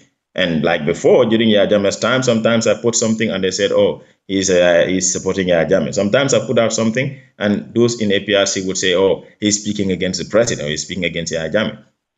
And that's what it is. And that's what I continue to do until now. Now, the team didn't meet Barrow this year. The team met Barrow last year in September of 2019. My appointment was on the 1st of October 2020. So it has been exactly 1 year from the time the team met Barrow and the time I was appointed. Are people going to link it? Again, it's up to individuals and how they say it. But I know that when the team, I wasn't here at the time, but when the team went to meet the president, it has nothing to do with appointments. It has nothing to do with whatever favors we're going to have from the president. It was something that has to do with our belief at the time and what we told the president. And I have told people that we didn't hide. The video is there. People can go and watch the video and listen to what the team members told the president. And they can also listen to everyone who contributed in the meeting, what they said. There was nothing that we said that we cannot repeat. We can defend it because it's clear. So will they link it? I mean, it's again up to individuals to link it. But what I know is that one of the reasons why we said, unconditional was actually that people think that if you meet a president, you're going there to look for favors. And so that's where the unconditional word came, because we're meeting him. We're not meeting him because we wanted something. We're meeting him and we're not putting any tax to what he should do. Now, that was the only thing we can do. And I've issued a press release last year to explain that. If our meeting with State House has anything to do with my appointment, why didn't he do it in November or in December of last year? Why does he have to sit until 1 year after? Then he does the appointment. And still people think we went there because we went there, he promised us a position. I've seen people say that, he's promised Minister of Youth and Sports. This issue of Minister of Youth and Sports have been talked about since 2018. I remember people making false Facebook posts saying that if President Bakary has lost the elections, if President wants a good youth and sports minister, he should get Bakary. Some people suggest that he should make me advisor on youth matters. It didn't happen. He changed his government in 2018. I was not part of it. He changed in 2019. I wasn't part of it. If he does it in 2020 and he appoints me youth and sports minister and people want to link it back to our meeting with him, again, it's people and what they think. As far as I know, there were people that know me that went to the president and suggested my name to him a long time ago. And if he thinks this is the time that he wants to bring me, that's fine. But to end it, a few months ago, we've seen what has happened in the youth sector. There's been a lot of controversies. Young people organized a demonstration when that NYC was removed, when the chair was removed. A lot of things happened in a few months before my appointment. And I was thinking that every reasonable person should have used that as a reason to say maybe there has been issues with young people. Young people are not happy and they're claiming and they're demanding to have a youth minister. They're demanding that the government should include a young person in the cabinet. Every reasonable person or every genuine person should have looked at that first before looking at what happened in 2019. I mean, presidents everywhere change ministers based on needs or based on reasons. Was there reasons that prompted the president to change recently? I can say yes, because young people were not happy and they're going to say demonstration. And maybe he said, you want a youth minister? Here is the youth minister, work with him and bring things to us for us to look at. But of course, politics will always be politics, and people will play politics on everything. And this is how I see it.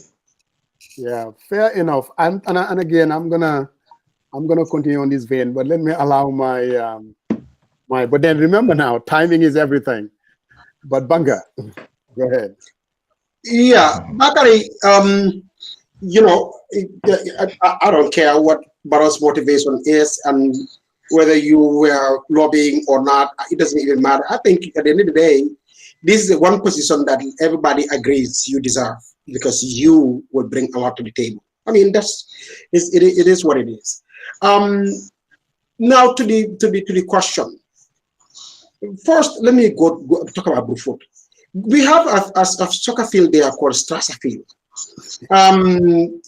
This Strasser Field has been on the agenda for a long time. What do I mean by that? This is a piece of land right by the coastal road. I'm sure you know a thing or two about it, or you have seen folks working there. Yeah. The youths of Brufut are working there because they have literally no soccer field right now at all.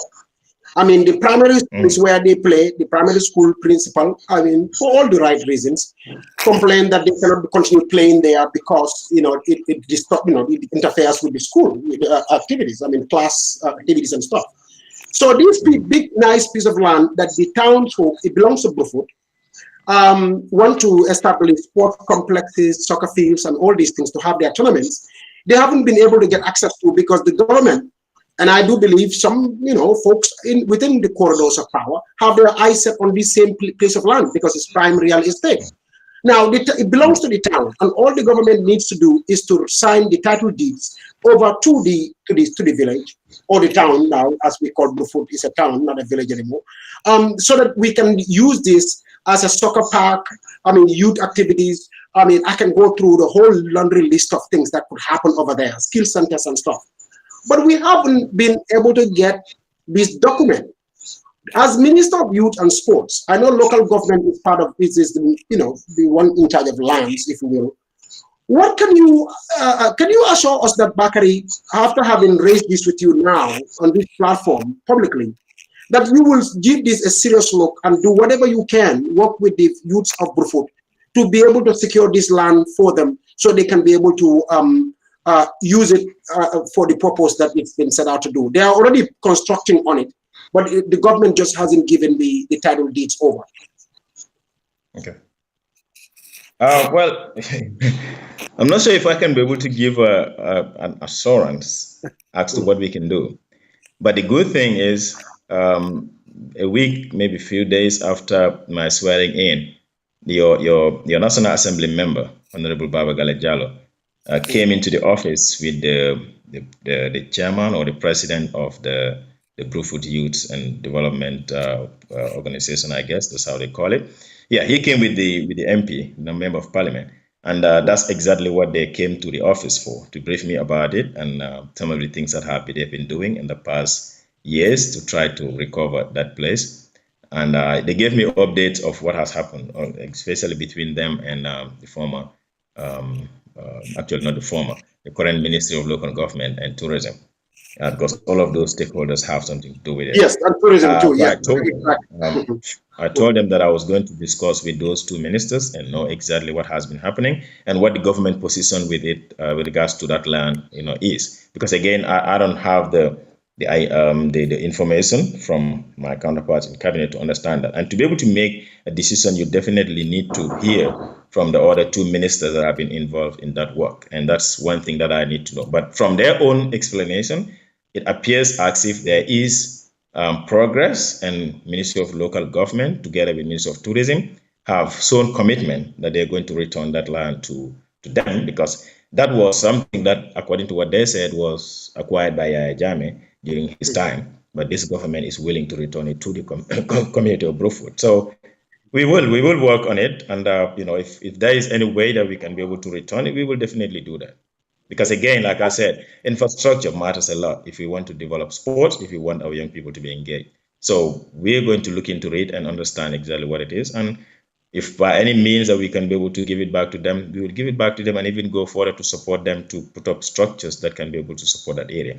I've been to Alatentu recently, last Sunday, and they have told me the same thing, that that whole area of Alatentu, Brufut, Gunjur, Tanje do not have any standard football field.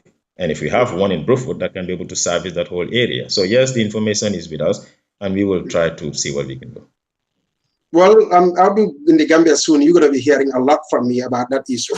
You better believe it. No, when you come to the Gambia, just come to the office. We all work together and resolve it.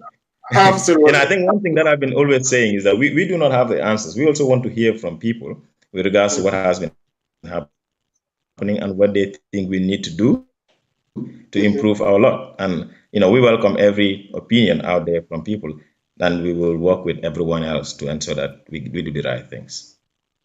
Yeah, that's great. Thank you. And this question here, I'm going to read out. It's not my question. It came from somebody else. It says,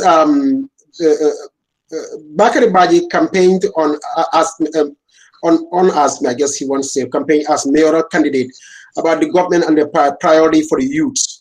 What does he think has changed so progressively that he believes was worth joining the government to help the youth affairs?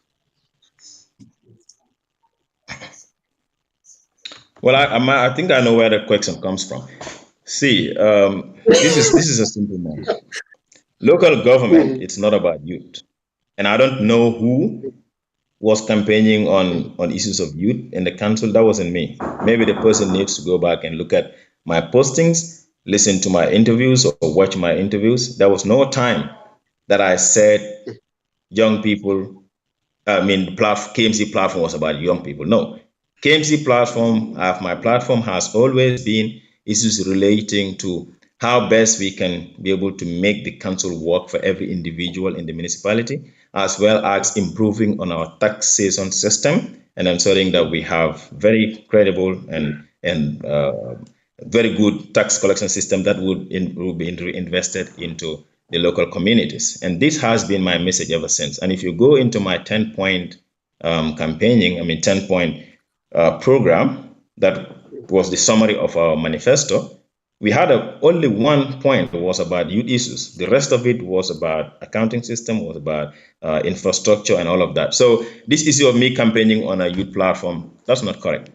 Secondly, I mean, Ministry of Youth and Sport, that is the ministry designated to take care of affairs of young people and sport in this country. That is different from municipal council roles, right? So whether something has changed or not, I mean, that's something that people can be able to make their own judgment.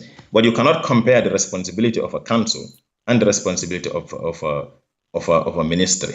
Ministry have a budget that is only for youth and sports, and the government works or invests in youth and sports through the ministry. So our ability to transform that is way different from what a council is going to do or is supposed to do. So for me, things have changed. What has changed is that there is a minister who understands the sector, who is going to work with everyone to make the needed changes that we've been talking about ever since. Yes, I have been talking about issues of young people for decades, and I will continue talking about issues of young people even if I'm an old man, because I believe that if we're able to take care of the issues of young people, we will be addressing more than half of our problems as a country. And that's also why I believe that government should invest more in issues of young people and be able to address all the other issues that I talk about. And that's what we are committed to do. Coach? Bakary. Yes. Today, our veterans, not only football veterans, but all sports veterans, are in dire need. You know them. You lived in Ibo Town. I know you know some of the people that I'm talking about. But you go across the country, it's the same thing. We've also seen what happened to Biri and what people were saying. How do you think your ministry will work with the GFF or the athletics community and everybody to at least recognize or give our veterans the recognition that they deserve, what have been lacking pretty much since the inception of this country? Well, the fourth thing is, I mean, I agree with you. I think when Biri, Uncle Biri died, I made a post about him. I made a short video and I made a post about him. I mean, then I didn't know I was going to be minister a few months after that. And my position has been clear with regards to what we should do, not just for Biri, but every other person that have contributed towards the development of this country, towards development of young people and sports. I think we should be able to recognize them. Now, how we are going to recognize them, I do not know. I think that is something that would come from the people that have been veterans and that have been in sports for a very long time, or in youth issues in general for a very long time, and can be able to make those suggestions as to what we need to do.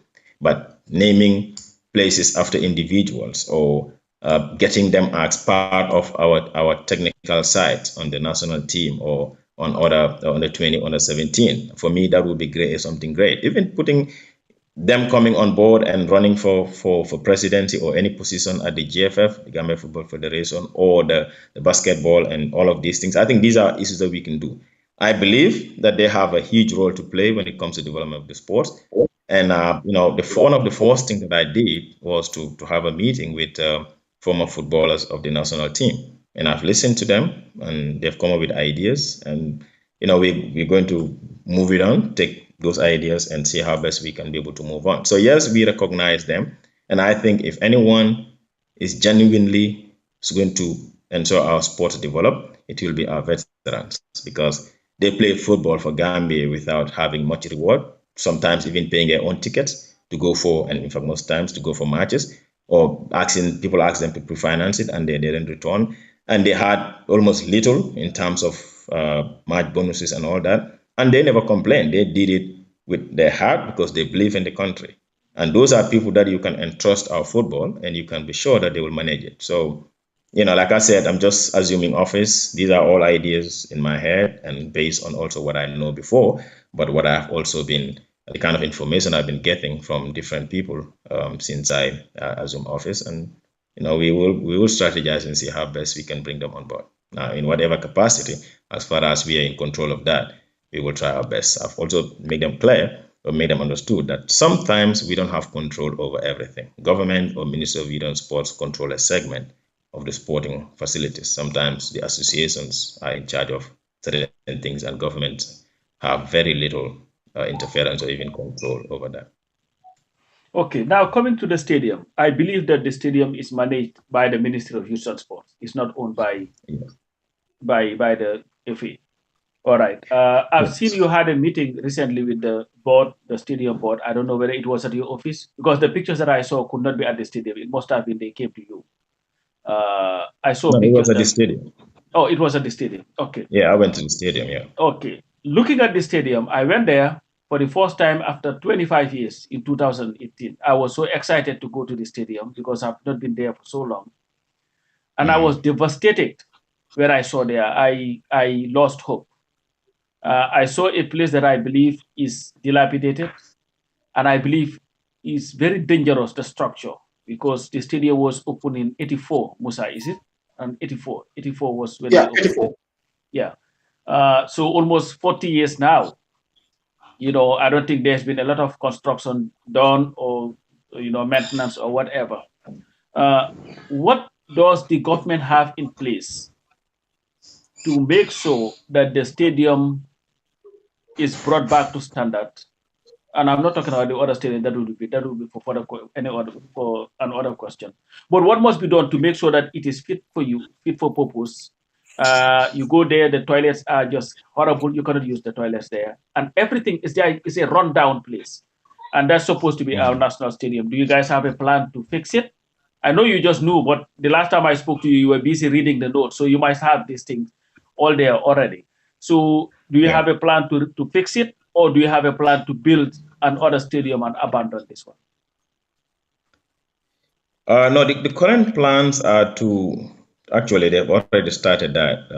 When I was there on Thursday, that's one of the things that is ongoing right now. But that is only to prepare for our game with Congo, which is with Gabon, which is in November. One of the things that I said is exactly what you just mentioned. I spoke with the stadium authority together with the PS and the DPS at the ministry. And my position was that government has been spending quite a number of money trying to refurbish the stadium over the past years, and we've not been able to get the results. And my point was that we need to look at the stadium properly and make an assessment, a proper assessment of all the things that are damaged, and maybe come up with a budget and be able to make a determination as to whether we want to refurbish the current stadium or we want to look for more money and build another stadium and maybe abandon this one. But that is not something that I can get an answer actually right now. But currently, there is work that is ongoing because I've gone to those same toilets on the ones on the first floor and went into grass and all of the other thing. And they're also doing a fencing. They're putting up a longer fence, like a taller fence outside, and changing all the toilets. Now, one of the problems that they have told me is that when this was built in 1983, it was kind of an old model of electrical work and plumbing work. So what they did now is to condemn the old plumbing wires or pipes, and they're running some new pipes that will ensure that something is the toilets and the bathrooms are modern. And that's what is one basic thing. But again, I personally don't believe in this cosmetic work. I think it takes a lot of money, and the results are usually not so desirable because in the next 1 year or 2 years, you will be required to do a similar work. So that's why the first question I asked was whether when the stadium was built in 1983, they had an idea of what its durability is going to be. What is the lifespan of the stadium? Now, unfortunately, I was not able to get an answer as to the lifespan of the stadium. Now, structures everywhere would normally be estimated to be either 50 years or 100 years. The stadium is about 37 years old. So and what I was told is that the structure is still solid. What needs to be done is, the refurbishment and some of those cosmetic work. So we will look into that and see if we can be able to, based on the cost, do a proper refurbishment of both the stadium and the hostel, because they have an idea of transforming the hostel into a 3-star hotel, and then possibly also look for, in the long term, maybe build a new stadium. But government, for I think maybe since 2000, maybe around 2013 or 14, I remember being in a meeting. Then I was in the council, and they were talking about building a new stadium in Brikama. There was a land that was identified behind the college where government wanted to invest to build a stadium. And still now, I think the financial commitment has not been there, but there is a land that has been identified for a second stadium for the Gambia. On few days ago, I think Thursday, I met with some people. They started a process with the former minister, and the idea is to build 2 mini stadiums and 1 stadium, which is going to have a 60,000 capacity. Friday they were in the office. Unfortunately, I had to cancel that meeting and not sign the contract, even though they started it with former minister. I went through it and I wasn't convinced it was the right thing for me to sign it. So, we kind of postponed that. So we will see. These are all things that are ongoing, but hopefully there might be government investment or somebody else might be willing to come in and invest in that area. Well, if you need advice about stadiums, Musa Jang is your guy. He was one of those running the Independence Stadium. So he has his ideas about that. That's not a joke. He used so to maybe Musa should help me get an answer as to what the lifespan of the stadium is, because nobody seems to know.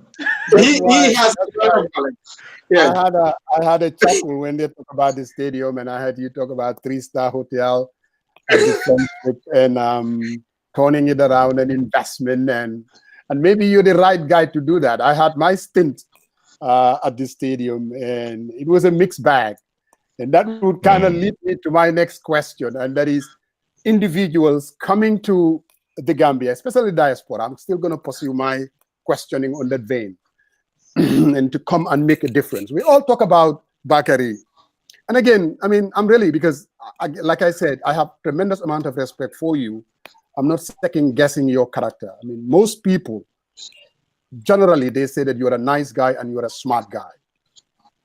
But there is a role for the diaspora and how we are going to transform our country. Unless and until we confront the issues as they are honestly, I don't think that we're going to be successful. Because just being smart and capable and having commitment, and then you go into a system, you are going to get consumed. Now, we all know about this government. We've seen what they have done and what they have not done. And like you said, the moment you get involved, you cannot turn around and castigate them or second guess them. So some of us believe that one has to be very careful, especially if you're really serious about transforming that country, being either part of a government that is not really serious. And my point of view, and a good number of people in the diaspora, they believe that this government, they don't really have what it takes to transform the country. And here you are. Now, I don't know what's your take on it. Here you are basically saying, okay, I'm a Gambian, and most reasonable people will accept that if you're called for duty, you should really go and make a difference. But then the other question, though, is if you know that this government doesn't really have what it takes to transform the country, why would anybody make a choice to join them? Or do you think they have what it takes up to this point to bring about this transform Gambia? What's your take on that? Well, my take is yes. If you're going to look at the government at a holistic level, I would say yes, because I don't think government is just one aspect. It's not just the executive that is government.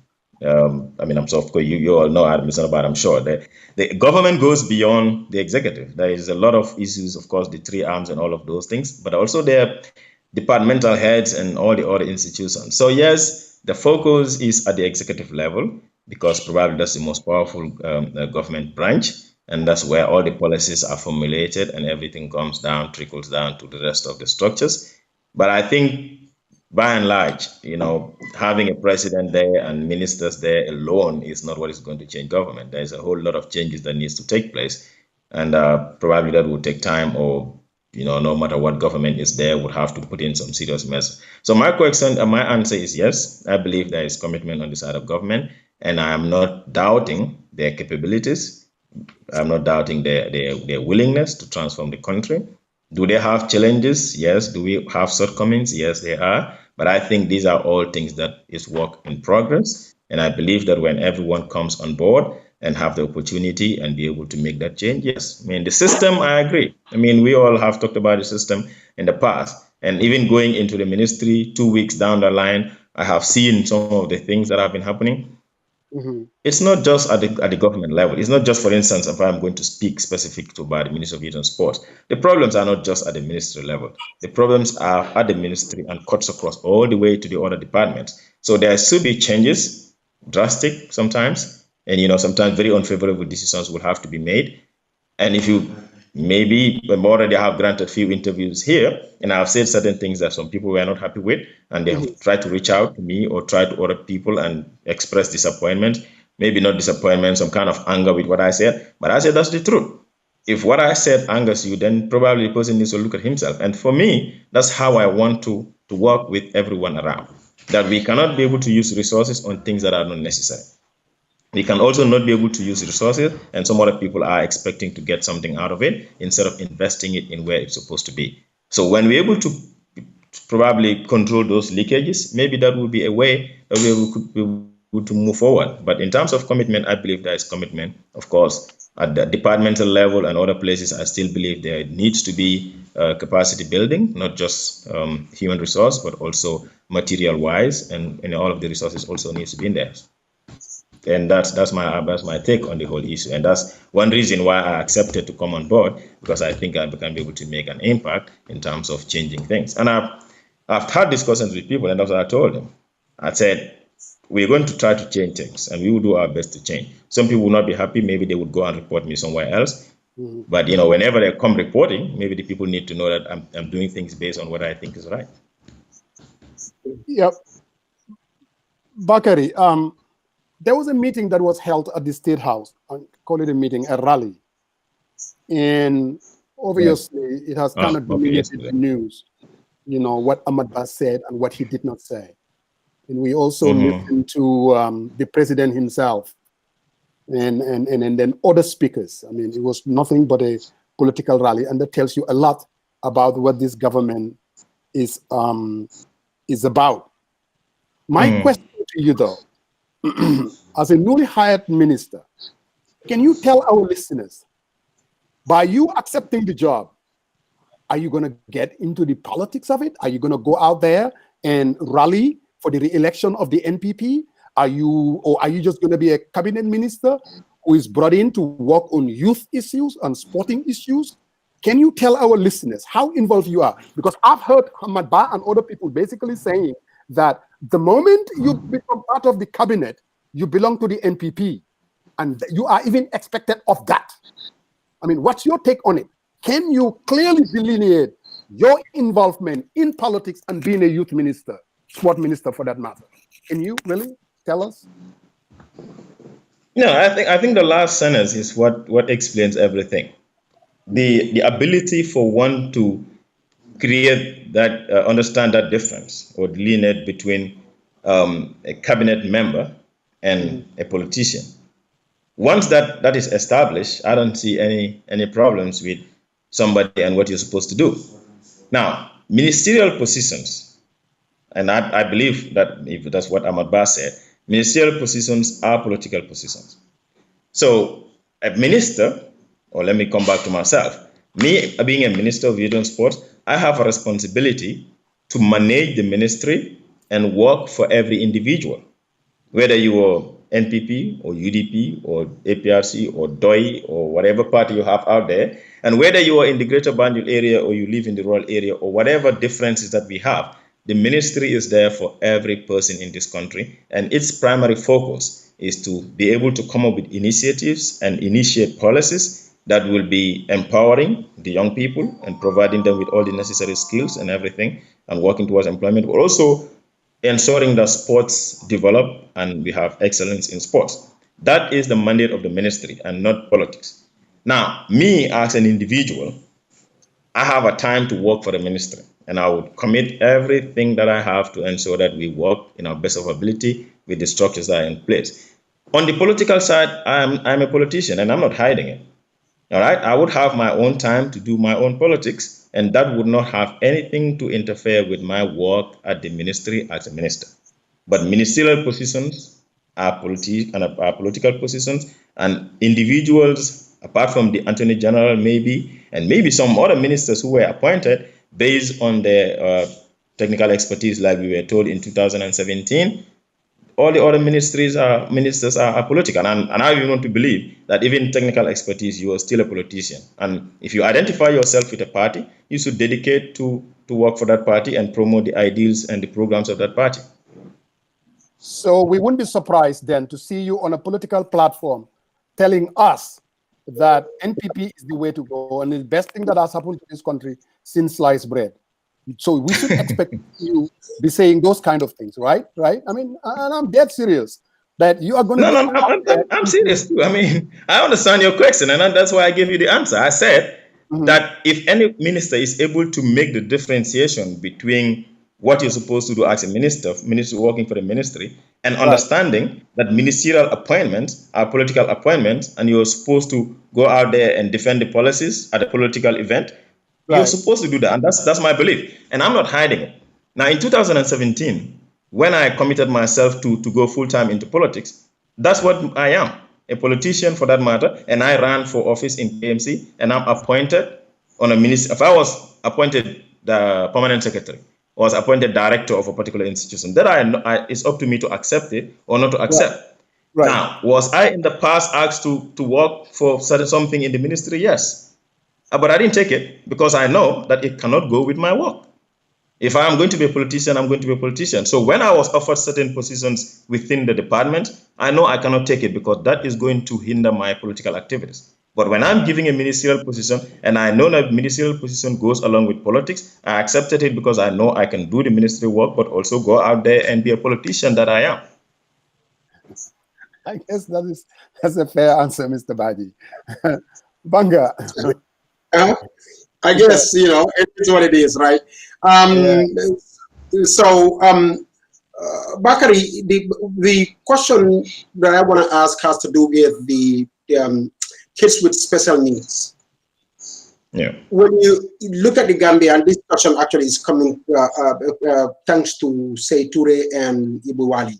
They've been kind of raising this issue on the side.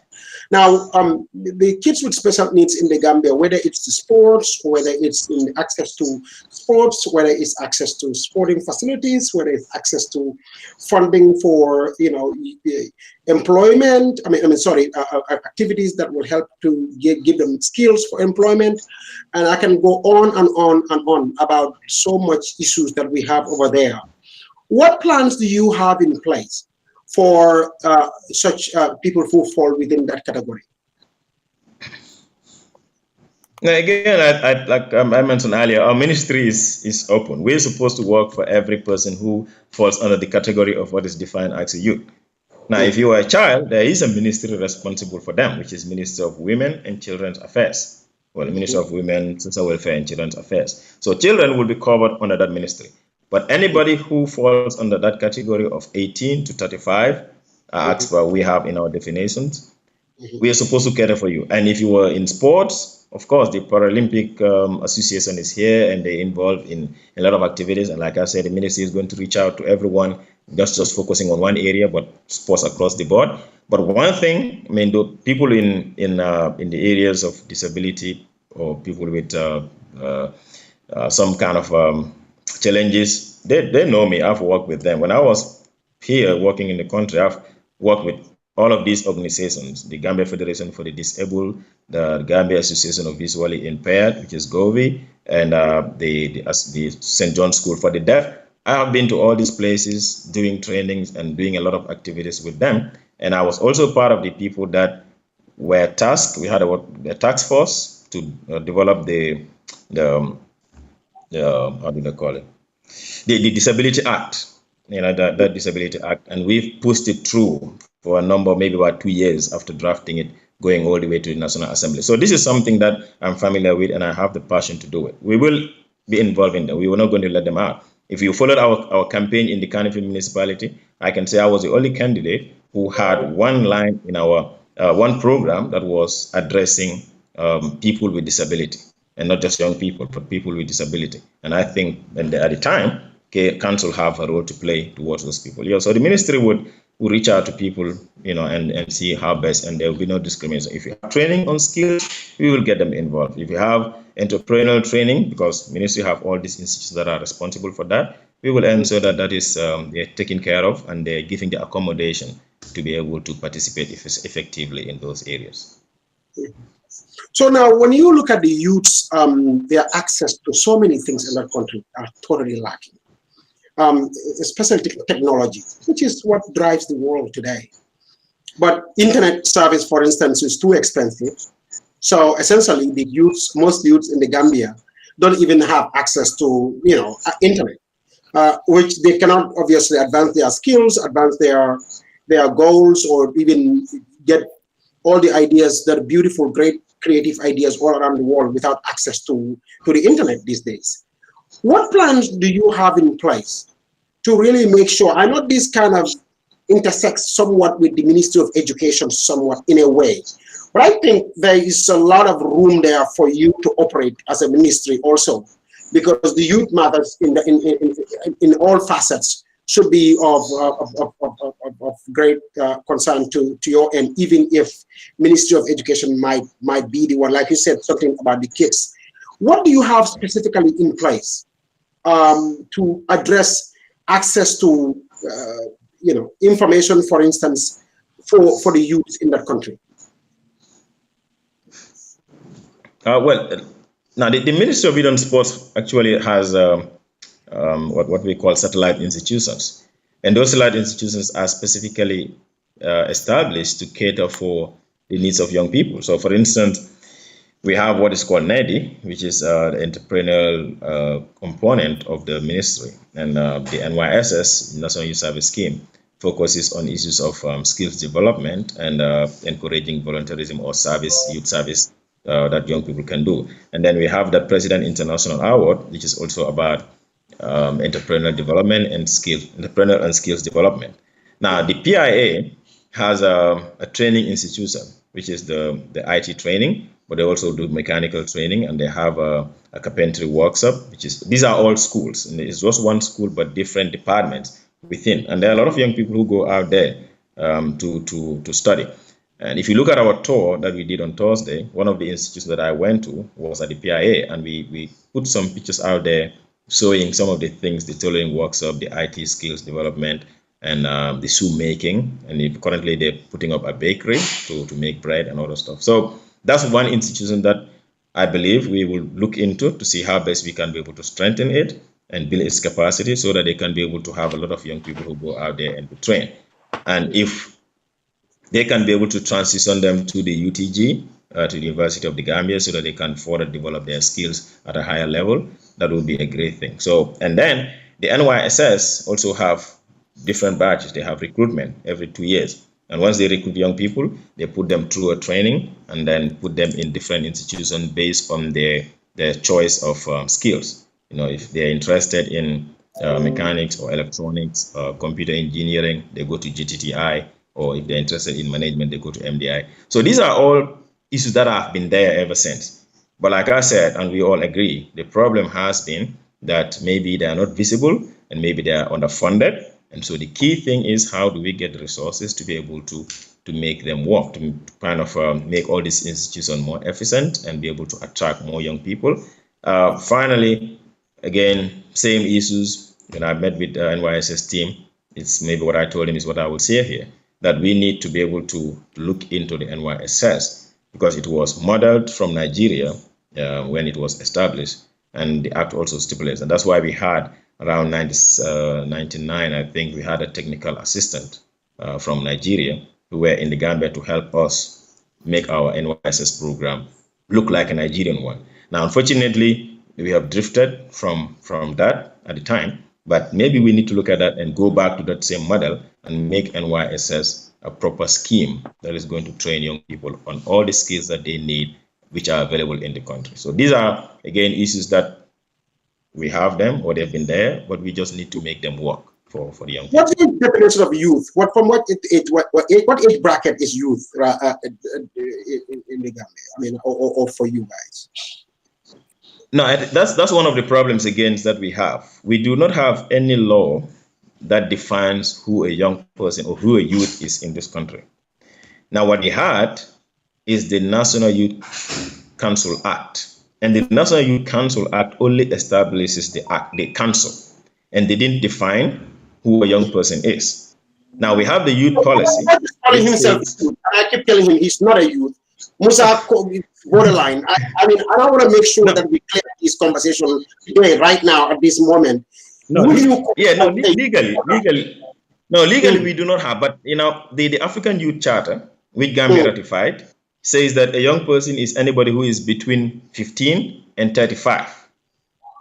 So now our idea also is that already trying to see how best we can put in place a youth act instead of a council act, and the youth act would probably be able to align itself with the African Youth Charter, which we have ratified, which defines a young person as somebody who is between 15 and 35. Now, if you're below that, you don't belong, and if you're more than 35, then you are outside the youth bracket.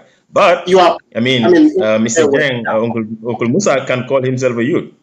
Coach Blanca, you all can call yourself youth, based on the spirit. If you're still committed to youth issues and all that, it's no big deal. But when it comes to benefits, it will have to be between 15 and 35. I'm 34, so I'm still a youth man. So, No. Yeah, I would even be beyond a youth if we're going to go by that definition of 18 and 35. But again, like I said, these are all legal terms, and the definitions kind of puts in restrictions as to what you can benefit and what you cannot. But then when it comes to the general participation, yeah, everyone can participate. Okay, now Bakary, if you look at Gambian sports, I'm talking sports here because that's my thing. All right. For a very long time, one of the problems that we have is that it's centralized, mostly within the Greater Banjul area. At some point, the Banjulians, Musa and them, used to think that they were the only ones who know how to play football. But of course, Serakunda play much better, and now, but and I know Bibi Dabo, when he was Minister of Education, Youth, Sports and Culture, that was before the ministries were separated, tried to decentralize the game. It failed. I know that there is a second division team, I think, from Kiang. We have all those things, but still, people are saying that we have not gone far enough in this decentralization. Is this something that you are willing to look into, or is there already a policy in place to be able to do this? So where football will be, not only football, but all sports will be decentralized throughout the country?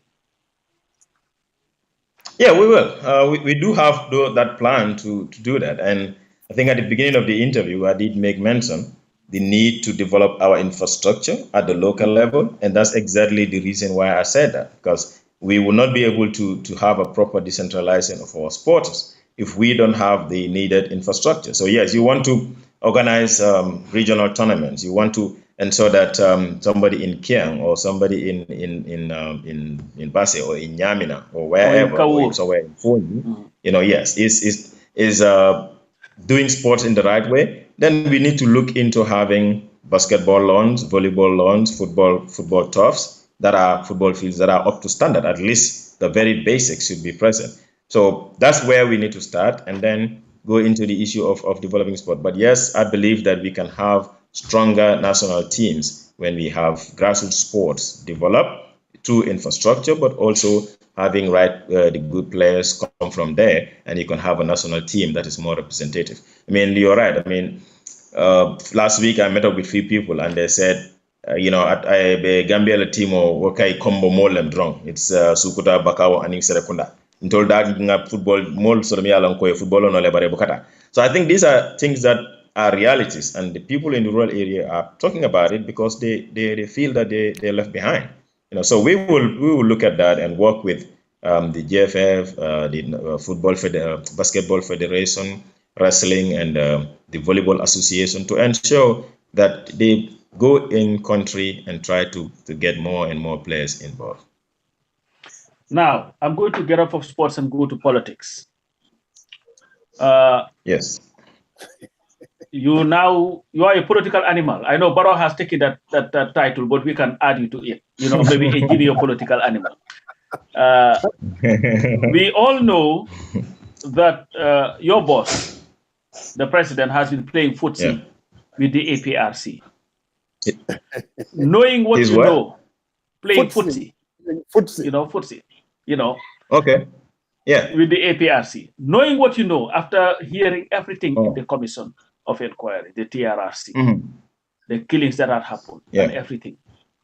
Will you, Bakary Badjie, will your principle allow you to back the NPP that forms a coalition with an APRC whose supreme leader is Yahya Jammeh? Well, that's I don't have the answer to that, because there is no indication from my own view that suggests that NPP is doing a coalition with APRC. NPP is a party of itself. APRC is a party that has been here way before NPP, and they continue to exist in this country as a legally registered political party. And what's going to happen in the 2021 elections, I do not know, definitely. And I will not be able to make assumptions that APRC is going to align with NPP or with any other party. But as far as I believe that as far as a party continues to exist in this country, based on the laws of this country, that party is a legal party. And every individual who is part of that party have a right to associate with any other party based on the laws. If APRC is disbanded, maybe, then one will talk about it. But there is no law that says APRC shouldn't exist. And we can all have the issues about what Yahya Jammeh have done and other people, but the party, which I hope there will be a separation between Yahya Jammeh and his people and what the APRC party is, I hope there will be that separation. Then we will see what happens. But I definitely do not, nobody has told me, and I've not seen anything that suggests that. I mean, at least APRC people say they are not going into alliance with NPP. But when we get to that level, then we will. Yeah, Musa, allow me to just have this follow-up question. Bakary, as a cabinet, member of cabinet, government is a collective responsibility. Will you support a decision by this government to give immunity to Yahya Jammeh based on everything that you know, especially after following the TRRC and knowing the crimes that he has committed? This is just not hypothetical or anything, but will your conscience allow you to support a decision by your cabinet members to immunize Yahya Jammeh for the crimes that he had committed against the Gambian people? Well, see, I mean, like you said, cabinet is collective. And again, there are certain things that I cannot be able to answer. It's purely based on my understanding. My personal opinion with regards to Yahya Jammeh and what he did is known to everyone who has followed me on Facebook. Now, when it comes to cabinet, that's a completely different thing. Discussions are held, and by way of oath, you're taking an oath of secrecy, and that's where it is. I've not gone into that yet, but when we get there, like I said, whatever we discuss is supposed to be secret, and what comes out would be the position of cabinet. Now, who agrees and who doesn't agree would not matter at the time. So even if I tell you I would agree or I wouldn't agree, it probably would not make any difference if that time comes. Okay, thank you for I think you've mastered the art of politics, but thank you. This is where I get a little bit concerned. That's why I kept saying, before we accept jobs, we need to think it through. You talked about, just to follow up on Pasamba's, because I was going to ask you a policy question, but Pasamba kind of dragged me back into the political issues. You know what you know about Yahya Jammeh and what he has done. We all witnessed the TRR. Yeah. And the response that you gave is, yes, cabinet is a collective issue, but the question has a lot to do with what Bakary Badjie is going to say or do in terms of fighting for, like, we cannot, because basically you're reaffirming what Jammeh did as a cabinet. What are you going to do? Is that something that you're going to sit around and just go along with it? Or are you going to fight and say, look, we cannot align ourselves with this evil of your... I'm hoping that you see them as evil. And again, this distinction of APRC and Jammeh is one of the same, 6 and 9. I mean, let's not kid ourselves. No, I don't. Let's not kid No. I don't think APRC and Yajame are the same. I think Yajame is an individual. APRC is a political party that is legally registered in this country. They are legally registered for technical reasons. But don't you think, though, that Jammeh and his deeds, it's evil, and that APRC represent, until today, there is not a single APRC supporter who is distancing themselves from those evil deeds? I mean, again, coming back, how far are you willing to go to resist the temptation for political consideration? Because most Gambians will tell you NPP, that is their last card arrest. They believe that re-election has a lot to do with tying themselves with the APRC. Or do you see it differently? Okay. No. Again, going back to the same issue, I think the interim leader of APRC have made it clear that he is talking, or all other parties are engaging them and they're discussing with them. Now, it will be very difficult for me to be able to make a clear answer as to where they're going to go. They can sit down tomorrow and say, we're going with DOI or we're going with UDP and others, and probably wouldn't have anything to do with that. But the Bakary that has been around is the same Bakary that's here. The principles have not changed. And if I am against something in the past, I'm going to stick to ensure that I'm against it. And that's what I'm saying. But of course, I'm not going to go out there and start writing or granting interviews and condemning certain things, because I'm a cabinet member. And for that, there is a lot of things that is expected. I mean, and I think we all need to understand that. There are individuals, positions might not change, but your responsibility changes. And when your responsibility changes, the outlook will become different. So when I stand in terms of principles and believe that injustice is wrong, is the same thing that I still believe. And anywhere that I see it, if I can be able to stop it, I will stop it. Anywhere that I see it and I'm part of the discussions, I would speak my mind in what I think is right. And if it means that some people will not be happy, like I said earlier, I would still say it. But would that change anything between relations between parties outside cabinet? That's a completely different thing. But yes, I still believe in justice, and I still believe in the rule of law, and I will continue to defend it. Yeah, thank you, Jay. Let me get to my policy question, Bakary.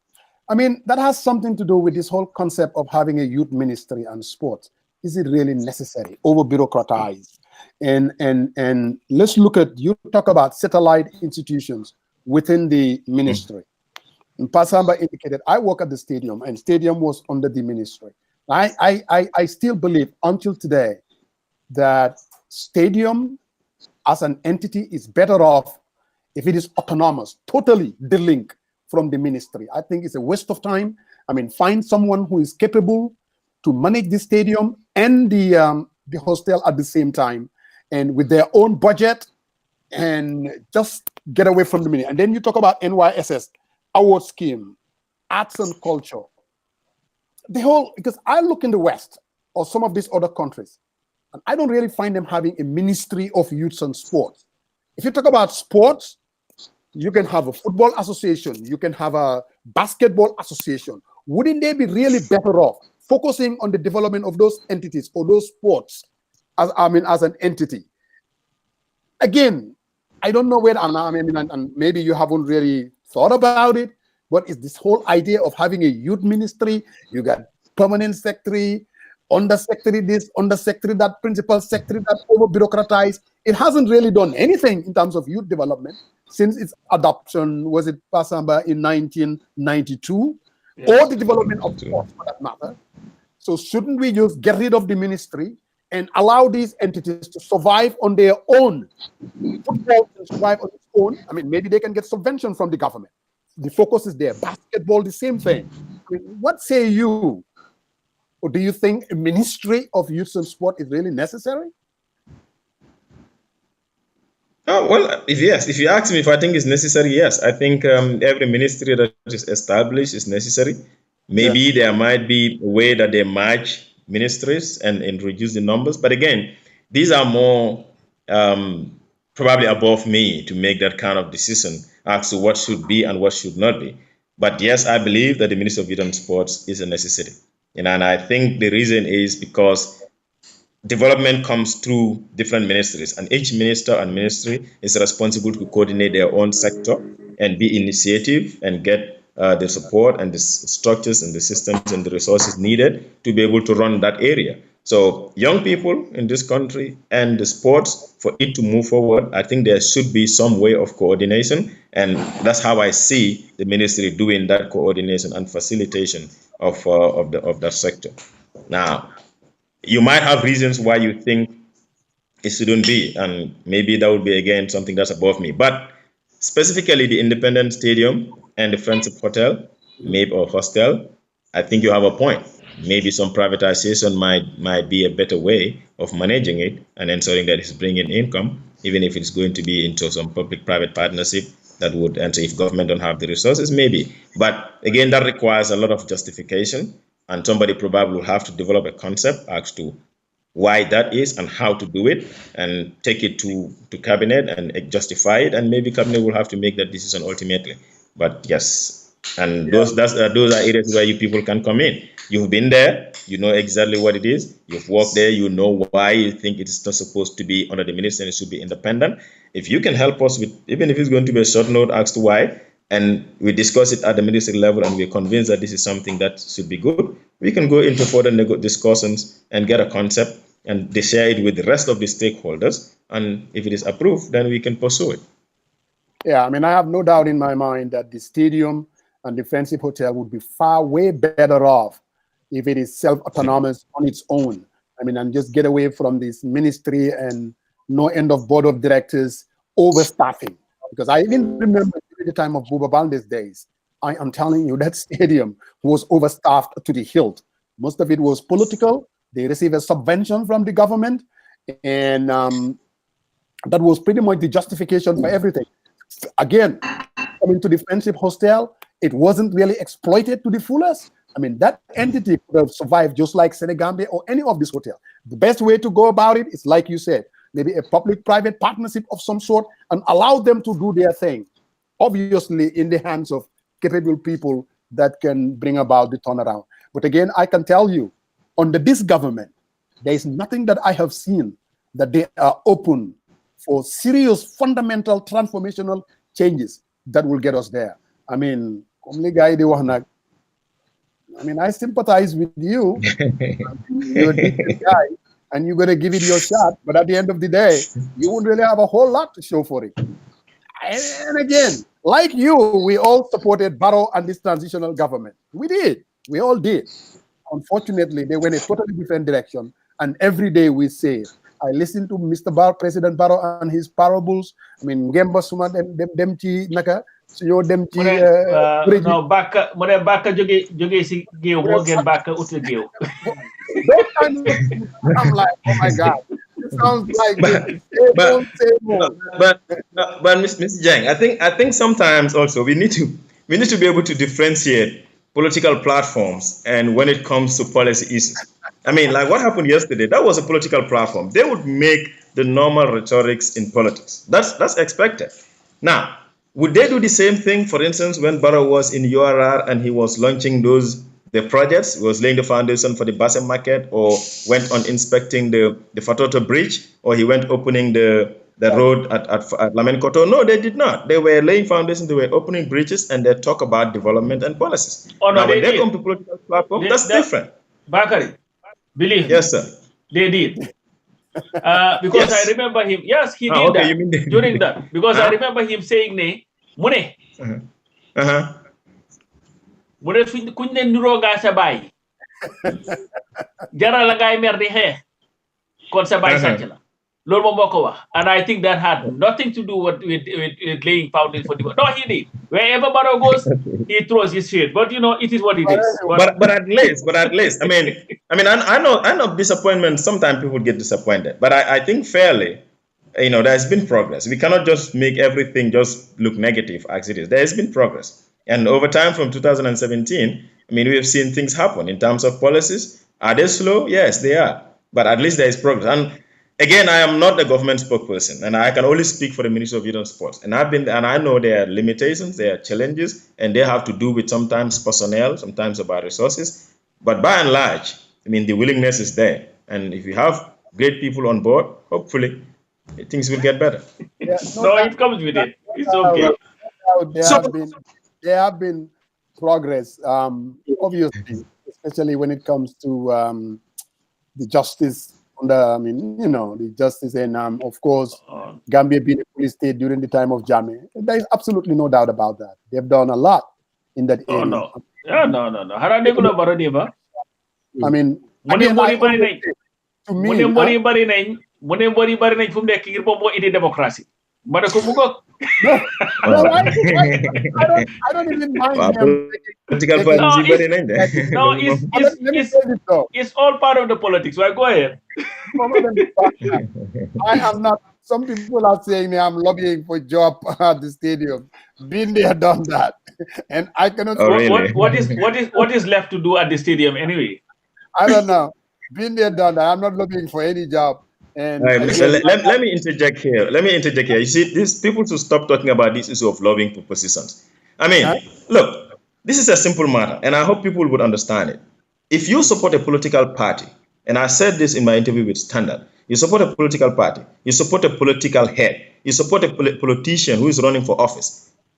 What is he doing? Why do you think some people are looking for positions and you think that is bad, but they still turn around to support a political party? Every political party that is established, its primary aim is to have control of government, is to have a mandate. And you support that political party, but you think somebody else does not have the right to even lobby or to do something if he believes he has ideas? There's nothing wrong with that, and that's my belief. But if you support a political party, support a politician, and you question another person's activities, and you call it lobbying for positions or doing something else, then you better stop supporting that political party, because that same person is doing the same thing that you're accusing someone else of doing. No. Thank you very much. When you look at the and again, I'm going to the youth sector as far as the skills are concerned, the issues. Pakalimbin Secondary Technical School in Jara. I mean, it was why? What's funny? What was the problem? Why just when we talk about Pakalimbin Secondary School? What's your problem? The Pakalimbin Secondary Technical School was the only technical institution really in the whole. I mean, you can go for miles. The whole LRR, for instance, that was the only institution there, as far as something geared towards youth skills development. Now that institution is gone; it's not there anymore. Back in the days, people used to learn woodwork, electrical work, metal work. I mean, all these skills that people can make a good living out of. But now that institution is gone; it doesn't exist anymore. What are you guys doing to really revive such activities? Now, again, that's why I mentioned something about the education sector, the intersection. I mean, it looks like that but still, if the education sector is failing in something like that, don't you think the youth department should step in and say, hey, this falls under our purview, and this is something that we want to see sort of a curriculum developed for this area in these institutions, so that the youths can start to get these skills even before they graduate from school. Do you guys have such a plan in mind, or is in the works, or you are doing something about it, or this is not even on the radar? What say you?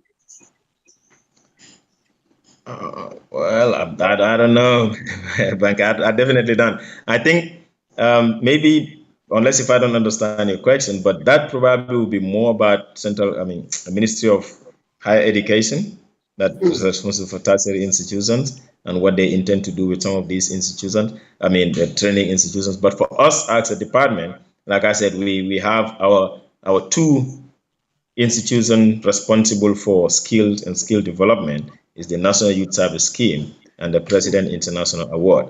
And these are two entities that we would be able to invest in or find ways of improving their work. Of course, they've been doing great work, but we want to improve it and make it better. And, they would be using some of these institutions to get our young people trained. But in terms of management and the transformation changes and orders that are needed at certain training institutions, that would definitely not be within our mandate as a Ministry of Youth and Sports. But and maybe now, government have a plan that I'm not aware of.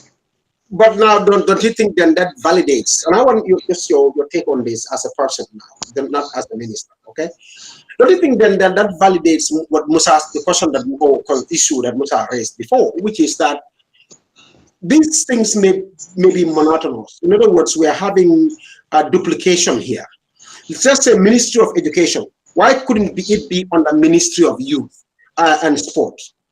Like education, youth, sport, and youth and sport. Actually, I think.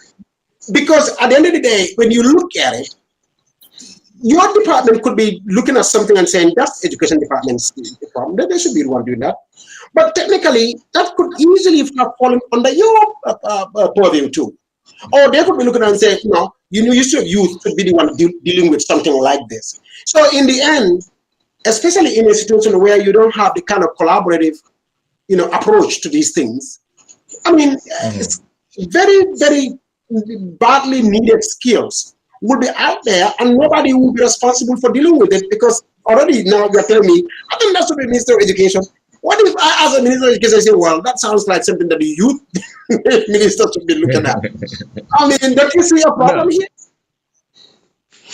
No. The Ministry of Higher Education and Research, Science and Technology, they are responsible for all tertiary institutions. So anything above higher school is under that ministry. So I don't think there is any doubt or duplications as to what they're supposed to do. Their mandate is clear, and they're supposed to provide those institutional needs for trainings and orders that young people need and across the board.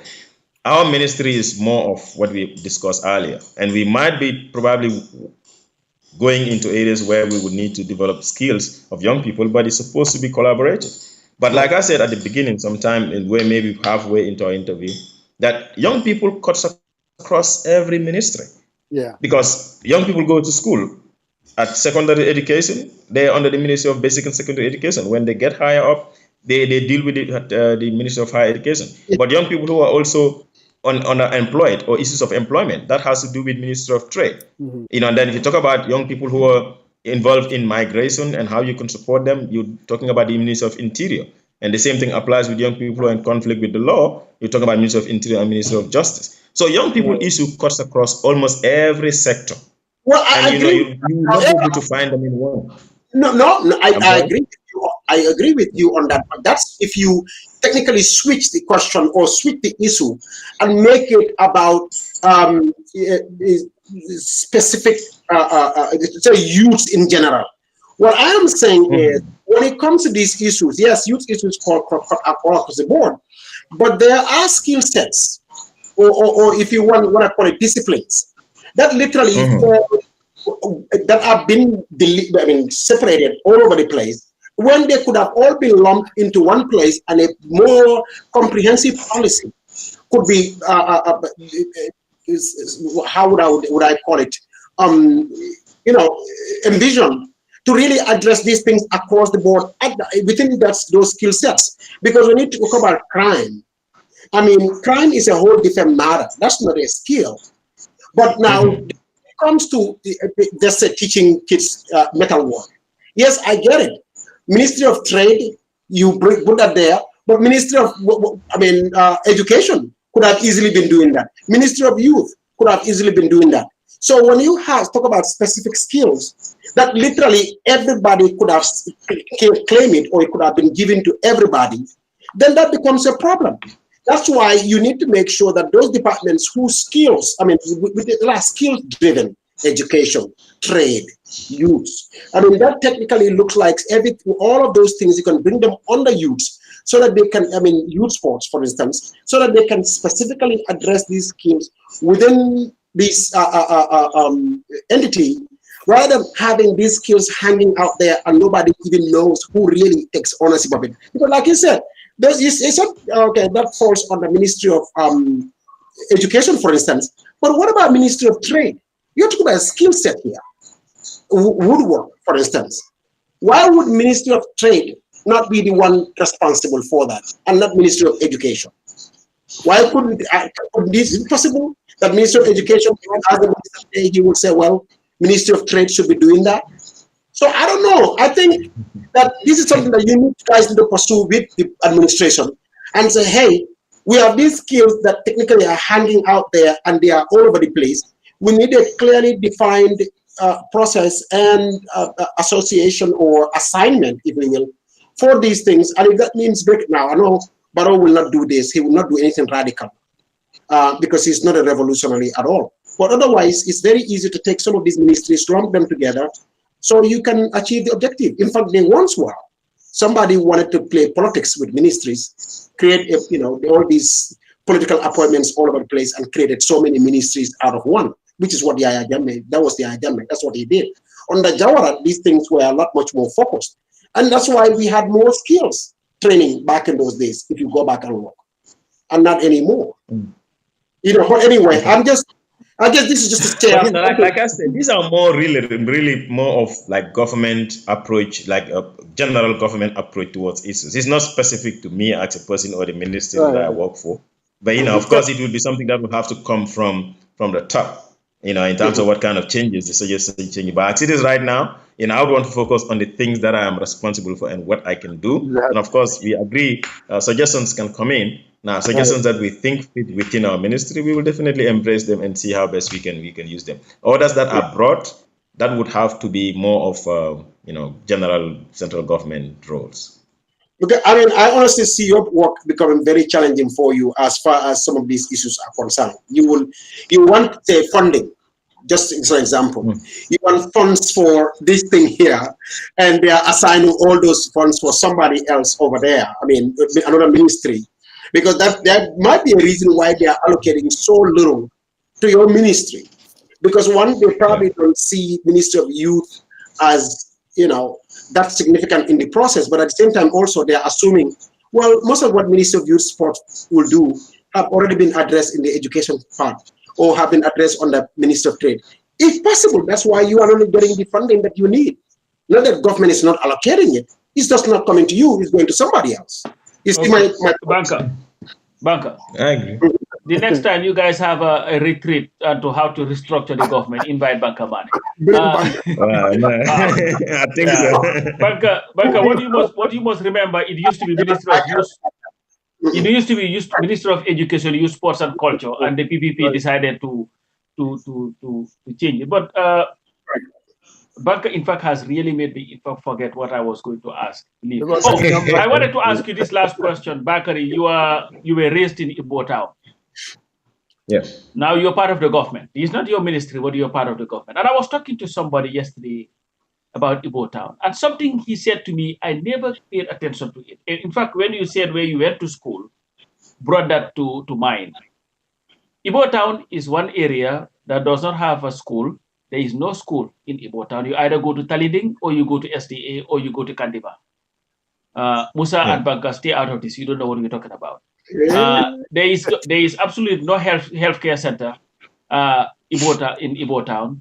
In fact, even their mosque is so dilapidated. It's like that mosque opposite Chamkuda. It's like opposite Kenyam Babjam. It's like crazy. And I see this government tout development every time. It's like Igbo Town is the forgotten area in the Gambia. When it rains, you cannot go anywhere. You cannot even get a taxi to go into Igbo Town. Will you be an advocate of the people of Igbo Town in that government so that at least some of these most basic things that they need, like a school, where the kids will not have to be crossing the road going to Talinding, with all that crazy Birkama highway, or having to go all the way to Kandiva or SDA, health center, something like that, at least for the citizens of Igbo Town. I do not live in Igbo Town. I live in Shanghai, New Jersey, the greatest place. But my neighbors, my neighbors are suffering. So I said, I have to speak for you. At least, I think you know what I'm talking about. No.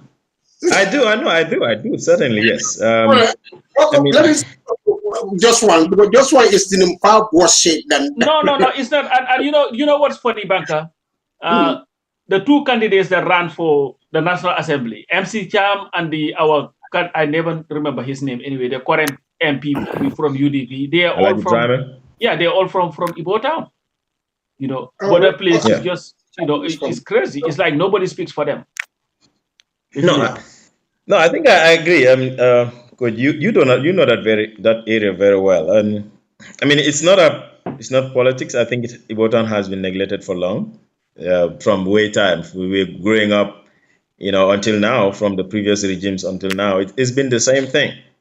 The only thing that we have ever got is just one strip of road that was constructed from the highway to the somewhere around the Pakijola area, and that's where it stops, and that's the only thing. So no schools, no health center, electricity, of course, is there, and so we know how we struggle when it rains and everything, so we do not even have access to road. So it's been a major problem, and I don't know exactly what's going to happen, but will I advocate? Yes, I will. I mean, like I said, I have a national mandate as a minister, but of course, where I come from, if there is an opportunity that we'll be able to do something down there, I think it will just be normal that something happens. And I don't think anybody would have a problem with it. It's like how sometimes people say, oh, URR developments are going to URR. If a region is neglected for a long time or an area is neglected for a long time, it will just be fair that you also try something in that area so that at least they can be at par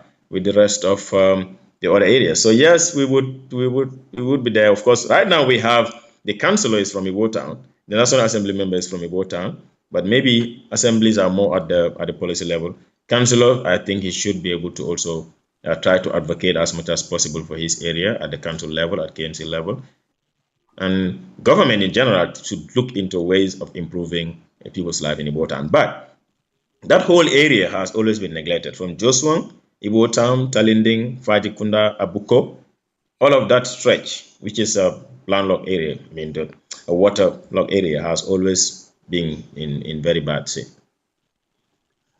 Well, thank you so very much, Bakary. Hold on. I have my last. Go ahead. Your turn. Okay. I was thanking him for answering my question. Yeah, no, Musa has one question. Final.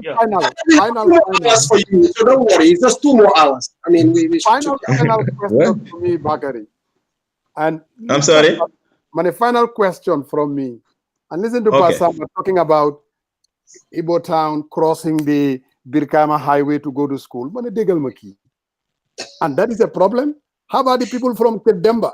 You get to just go to primary school. Or you get from who you talking about? You have this crossing laws or highway. That's your issue. Really? Anyway. I got it.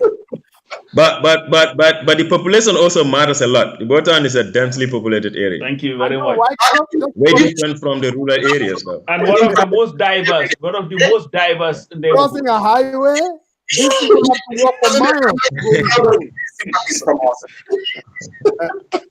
But Bakary, my final question, though. Look, yes. Most of us political observers, we believe that you were given this job for political reasons. And they have in their mind 2021. But don't you think, though, your political prowess, if there is such a word, has been over-exaggerated? Because we've seen you in action where you are known best. You run for the municipality in KMC. My brother, you came out what, 3rd or 4th? After the APRC, what's that? 4th, yeah. 4th. I mean, behind a respectable 4th. No, you can go ahead. I'm listening. Yes. Banka munge interject. No, did it? Papa Njai, behind, of all people, the APRC guy. Yeah. So Rambo. Yeah, Rambo. So don't you think so? Your political ability has been highly exaggerated, and that, I mean, it's just a perception out there. You have not really Bakary Badjie. He's the friend of the youth. The youth would listen to him. Don't you think there's a little bit of a exaggeration here? Because when it mattered, Bakary Badjie running for office, the young people did not come to you. They went to the Taliban Sudas of this world. They went to Rambo. They went to Papanjai. What say you? No. Say, listen. That only applies to people who have their own agenda and want to make that the reality of everything when it is not. And like I said, my appointment, as far as I know, is not about politics. It's about my background as a young person, as somebody who has worked with young people and have worked with sports and have worked across the country and outside the country. That is the background that I am bringing to the table. And for me, that is the background on which I am appointed on. Now, people can have their own opinion, and I respect that. My appointment has nothing to do with politics. I mean, if somebody wants to convince himself that it's based on politics, that is up to the individual and the analysis that he is going to make. Apart from that, I can tell you one thing. If the 2018 election was all of us go on independent, I was going to beat those people and nobody would have gotten close to me. If we all were going to be without the backing of their parties, none of those people was more popular than I was. None of those people have had the background that I had. None of those people is known in this municipality more than I did. That is the reality. Now, if they came and they went to political parties and got the backing of the parties, people didn't vote because of them. People voted based on the party they represent. Talib won because he was UDP. Rambo won because he represented APRC, which was the past immediate government, and still have a lot of support in KM.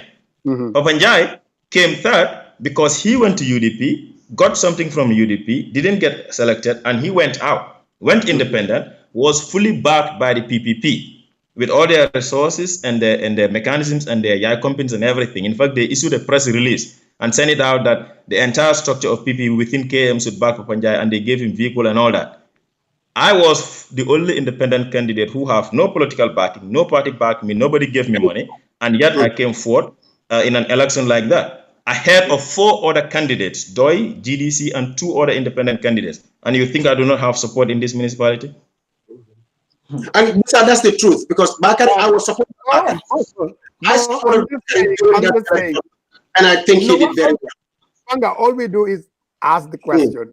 Bakary, that's what this platform. Ask the question and give you an opportunity to deal with it head on. Again, and then make his candidacy like he wasn't all that. And your biggest mistake is using people like Bangamane. No, because you know, Bakary, Banka has never backed a candidate that won anything. Yes, I have a lot. Who? I voted for President Obama twice, and he won twice. Thank you did not back him. You just went and voted. You did not even campaign a bit. Mane, where is his candidate? The candidate that was running for governor, Musa. I appreciate you.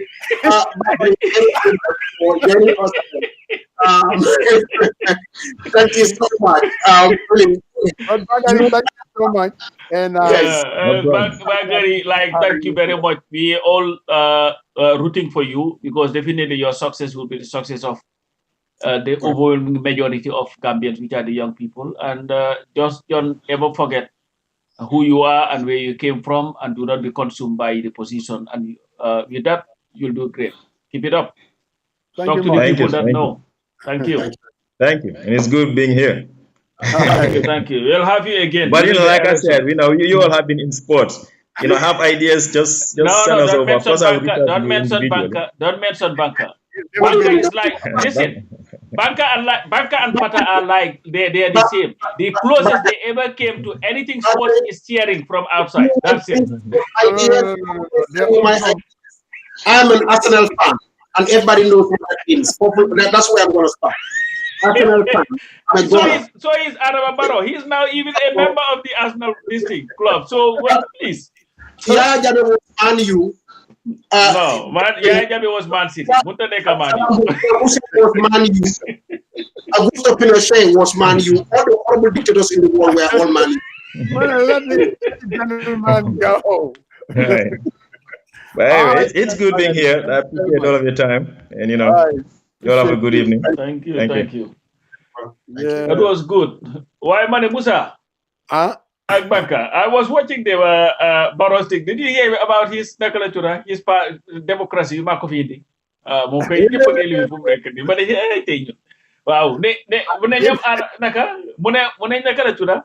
Heavy metal one. Wow. Key Nakalatura, Amadba, Janko Mudanel. Usenu Dabal Mudanel. Halifa Zala Mudanel. Yep, you call it Mudanel. But yet you were ma defit ko ba yóbbu ko exam ma dañ kay ñun. Why wanted to get? No, ba pare sa gis nga Baro has become so comfortable. Dégg nga mu ne waaw nii la def nag def loxo bi ci biir bi. Gerte gi lu ma ko jëndee woon at wele passé dinaa ko yokkaat at bii nii lu ma ko jëndee mooy ëppa ma ne But our comedians in that country, like somebody like Kitabu, I don't know, they have so much material to work with. No, he does that. What's his name? Wagan. Wagan on Q City. No, but I don't, is it still on? Is that program still on? Oh yeah, he still does that. Oh, okay. I watch it on Saturdays. President Trump.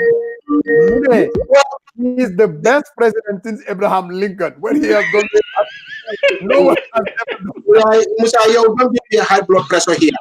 We have one of our supporters that was angry about what we've been saying about Barrow, and the person has to call to come. Musa Jeng nag no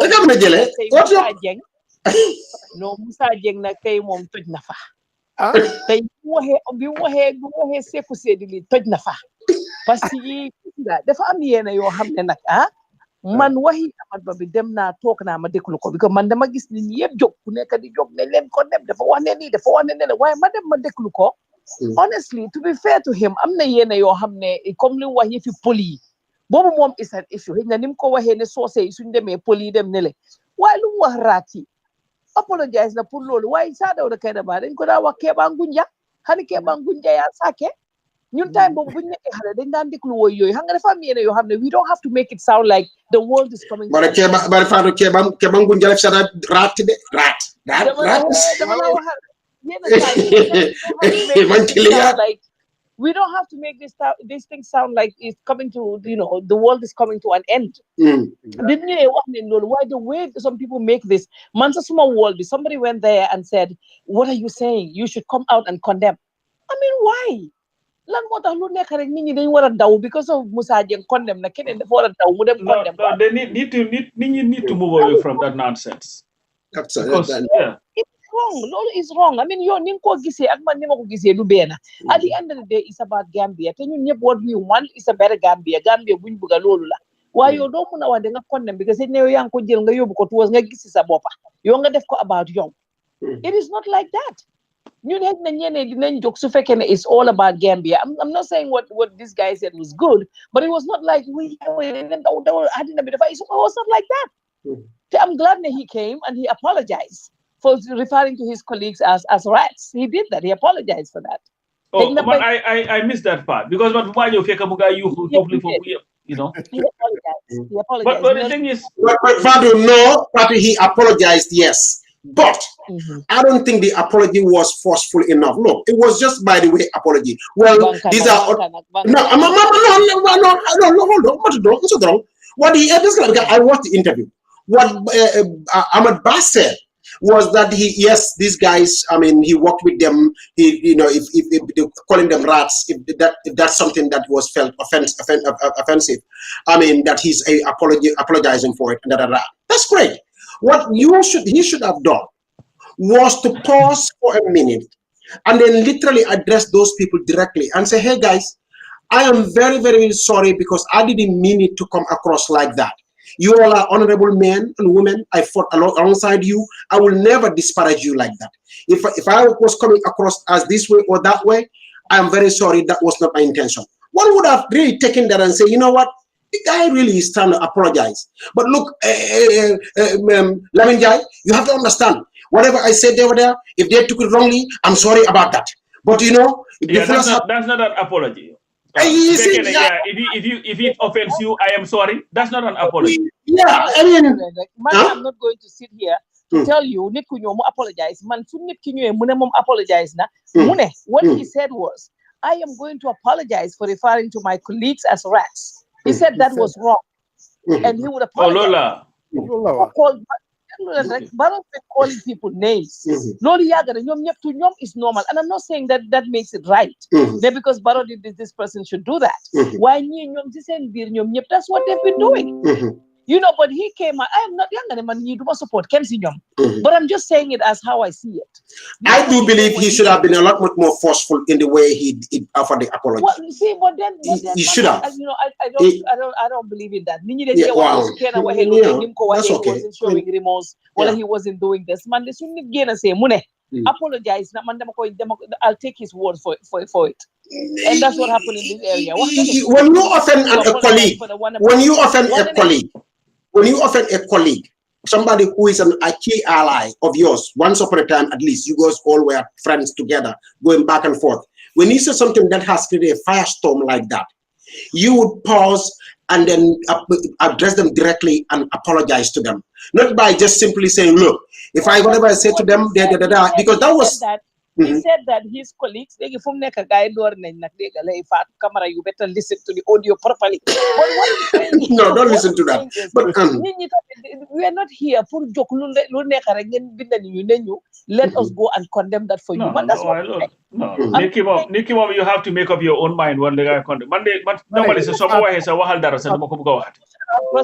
wants to push around process.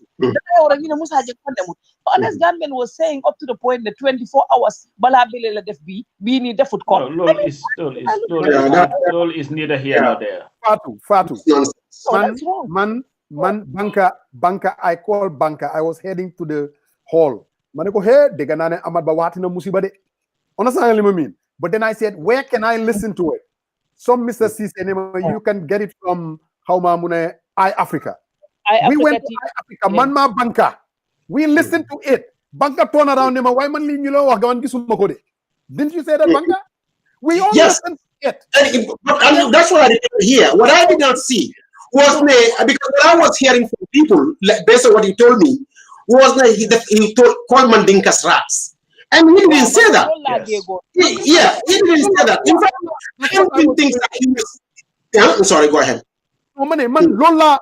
That was the impression that I got. And when I saw Karamba's note, even though Karamba did not say that, what Karamba said, I'm like, oh, key him that, because Karamba is not just going to make things up.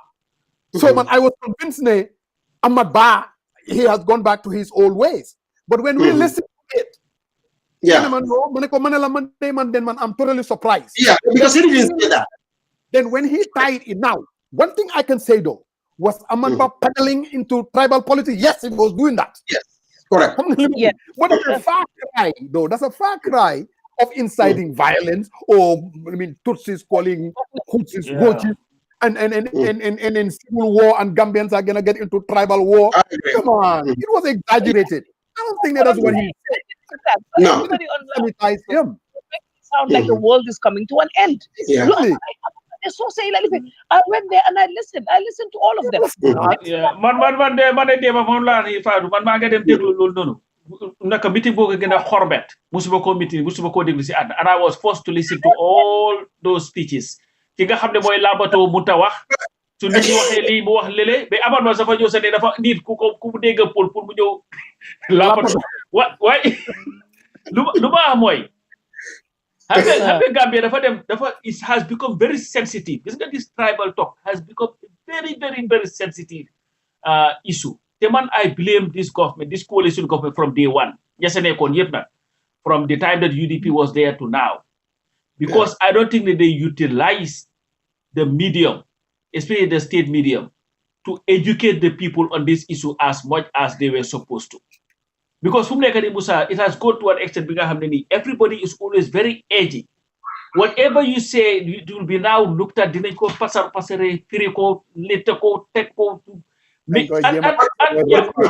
think, let me ask you guys, since you guys want to push this issue a little bit, don't you think then, let me orchestrate a conversation then here, as I usually always do. Don't you think then, everybody really wants this tribal discussion, that really everybody loves it, that we all want this? It gives us something. This is, what I'm saying is tapping into our very own desire. No, I don't know that whether they want it, but it's needed. We need to have sometimes some issues when they are coming. Sometimes it's better to confront them head on, deal with it, and get it over with. Because what is happening, more to some people, there is no issue.